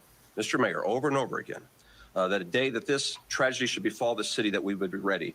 And I stand here today to tell you that the first responder network was there today for their city. The Sheriff of Fulton County, Sheriff LaBatt, the Georgia State Patrol, the MARTA Police Department, Georgia Tech Police Department, Georgia State University, marshals, they were all on scene quickly, executing their active shooter protocol to stop this situation. And then very shortly, we were joined by the GBI, the FBI, the Secret Service, as well as United States Marshal Service as we sought to bring this person into custody. And that investigation soon showed us that this perpetrator had left the city and remained a threat elsewhere. And Sheriff Van Hooser, I just want you to know that we are a grateful city tonight for your partnership and the efforts of your law enforcement agency to take this individual into custody. And then this morning, we celebrated the bravery of Atlanta Fire Rescue, not far from here as with their annual commemoration of Firefighters Day. And to see the paramedics and firefighters, when we did not know where the shooter was, that could easily have still been in the building around the corner, to see our firefighters dismount their trucks and Chief Smith go into that situation. But it wasn't the first time I've seen that, Chief, because we had seen that in training over and over again. And today, when it was necessary to save lives, we were very proud to see you a strong partnership as we moved into that dangerous situation. And thank you. At this time, I'm going to ask our Deputy Chief of Criminal Investigations, Charles Hampton, to come forward to recap what has transpired today, what we have learned from the investigation, and then Chief Van Hooser will come forward to outline how his department led to the capture of this perpetrator today. Chief.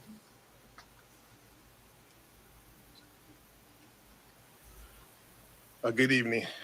What we do know, we know that shortly before noon, the subject entered into 1110 West Peachtree Street and went to a medical center inside the building.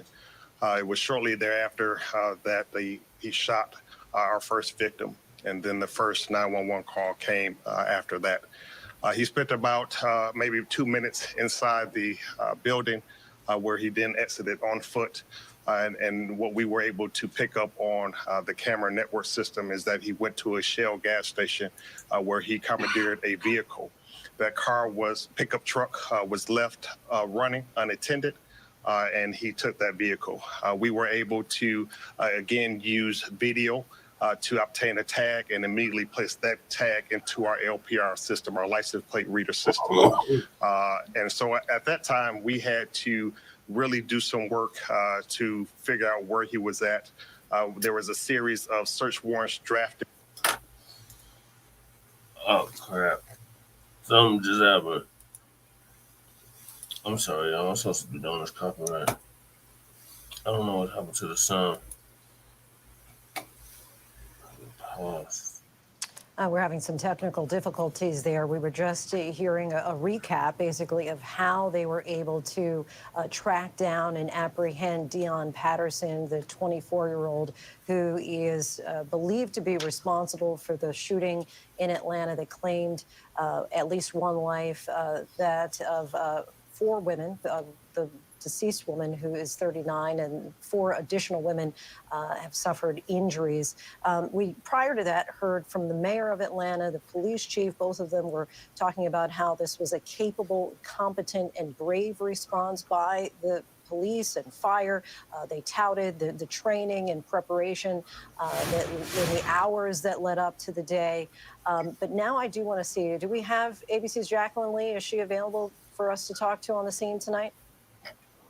Yes, Jacqueline. So we do know that he was apprehended, 24-year-old Dion Patterson.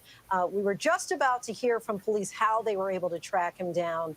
What do you know? What's What up, Rivero? Yeah, so that's right, Lindsay. You know, this happened, they were able to track him down 8 hours after the shooting incident. He was taken into custody just before 8 p.m. in the pool area of an apartment complex in Cobb County. Now, referencing the press conference that we heard earlier, they were attributing the success of all of this. Jacqueline, I'm going to interrupt you 1 second because I think we do have the press conference back, and we'll come back to you in a moment. We sent officers to that area and set up, you know, not so much a perimeter, but we began to look for the vehicle. And I will be honest with you. First of all, let me apologize in advance. I have not prepared a statement. I have not had time to prepare a statement. So what I'm giving you guys is not planned, and I will probably make a few mistakes, and I'll probably forget to thank some people. But what I can tell you is this: these are massively complex investigations, and information comes in so quickly, and it is so confusing and so contradicting that we find that we are often trying to go 3 or 4 different places very quickly, each seeming to be the suspect. And so that was what was happening today. We had, it was a fairly chaotic scene. We were being called to various locations in that area about what appeared to be legitimate sightings of this individual. And there was some fear, of course, in the citizens in that area, of course. So our officers were responding to those calls. And I will say this: if you rewind the hand of time 4 years, we probably would not be where we are today, right now. Technology played a huge role, but technology doesn't do any good without people who are determined to capture an individual that would do something like this. And today we saw where those two things came together in an amazing way. Nobody went home today. Everybody stayed. We have a fairly new real-time crime center by a local company named Fusus. Flock is a fairly new company. It's a local company as well. We have partnered with both of those companies, and they have brought us some amazing tools, as has the other jurisdictions in the Atlanta area. Those tools are what really got us the clues that we needed to make this successful, and the people that were getting those clues from that technology made this happen. So we had a lot of clues, enough clues from both our real-time crime center and Flock to have a pretty good instinct on the calls that were coming in. We had checked a building that we knew that he had gone into, and we had cleared that building, and we knew that that he was not in that building. That building was unoccupied. It was being built. It was very close to Truist Park and the Battery, which of course was very concerning to us, as that's many people would be in that location. So we were concerned about the safety of our community in general, but particularly that one. So the operators in our real-time crime center were fielding many of these calls and looking at them and trying to determine which ones seemed legitimate, which ones did not.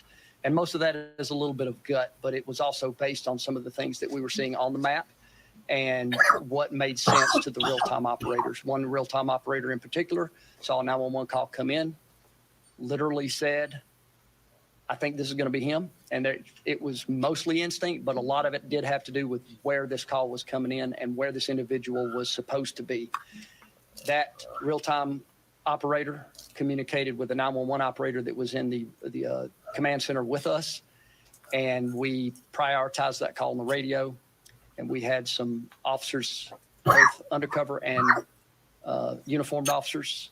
I believe, if I have my facts correct, that an undercover officer was the one that originally saw and confronted this individual and was able to then have backup from uniformed officers that came in and took him into custody without incident.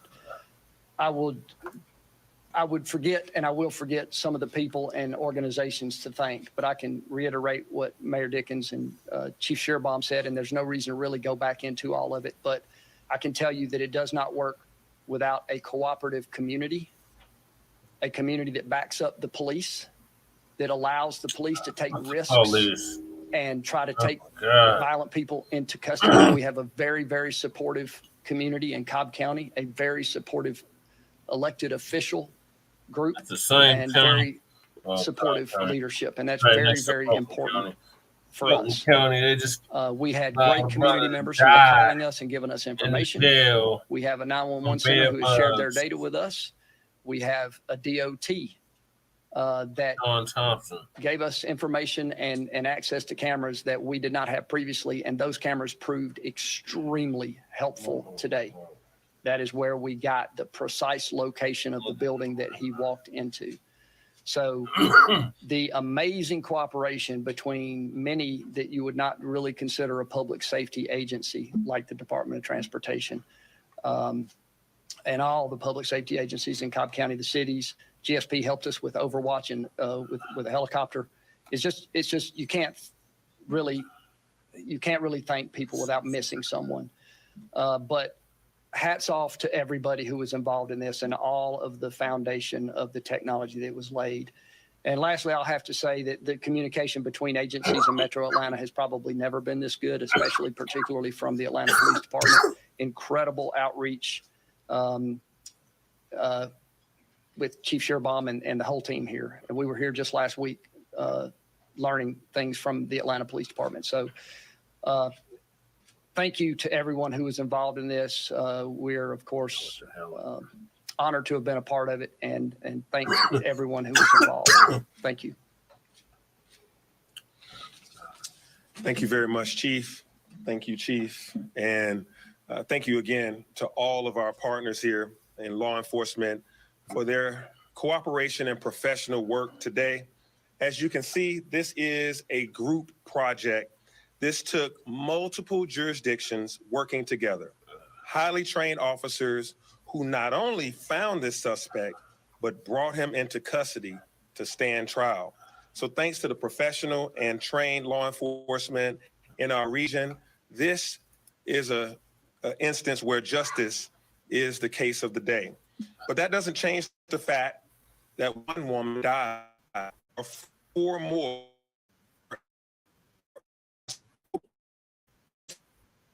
lives. And I want to thank Grady Hospital, the care that they've given immediately to those 4 individuals. Those 4 women are now on the mend, and that's because of the outstanding work by our trauma center and those medical professionals at Grady. So we need to talk about the shooting that happened today. This was a horrible act of gun violence. But equally horrifying is that we know that this is not unique in our country. In 2023 alone, there have been nearly 200 reported instances of mass shootings in America. We have taken extraordinary measures in Atlanta to bring down violent crime in this city. We've enhanced our policing. We've invested in non-policing activities that make our city safer. We've invested in the root causes of crime at the same time that we're cracking down on repeat offenders who commit violence in our community. Those measures have produced great results. Before today, we were down 26% in violent crimes across our city. And those are not just stats. Those are real people who are not going to be victims of violence. But we know there is more that needs to be done. But what more can we do as a city? What more can we do as a community, as a state, or as a nation? We have a national epidemic on gun violence in America. And we have a serious problem with how we are treating mental health in this nation. One thing we know is that it doesn't have to be this way. Other nations have challenges with mental health, but they don't seem to have nearly the level of gun violence that we do in America.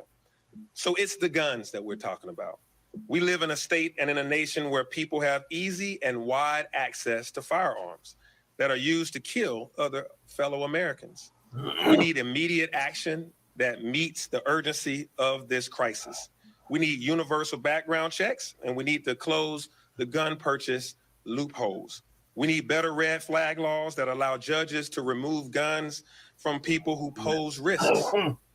We need to do everything we can to ensure that folks who shouldn't have guns can't get them. There's a lot of talk about Second Amendment rights.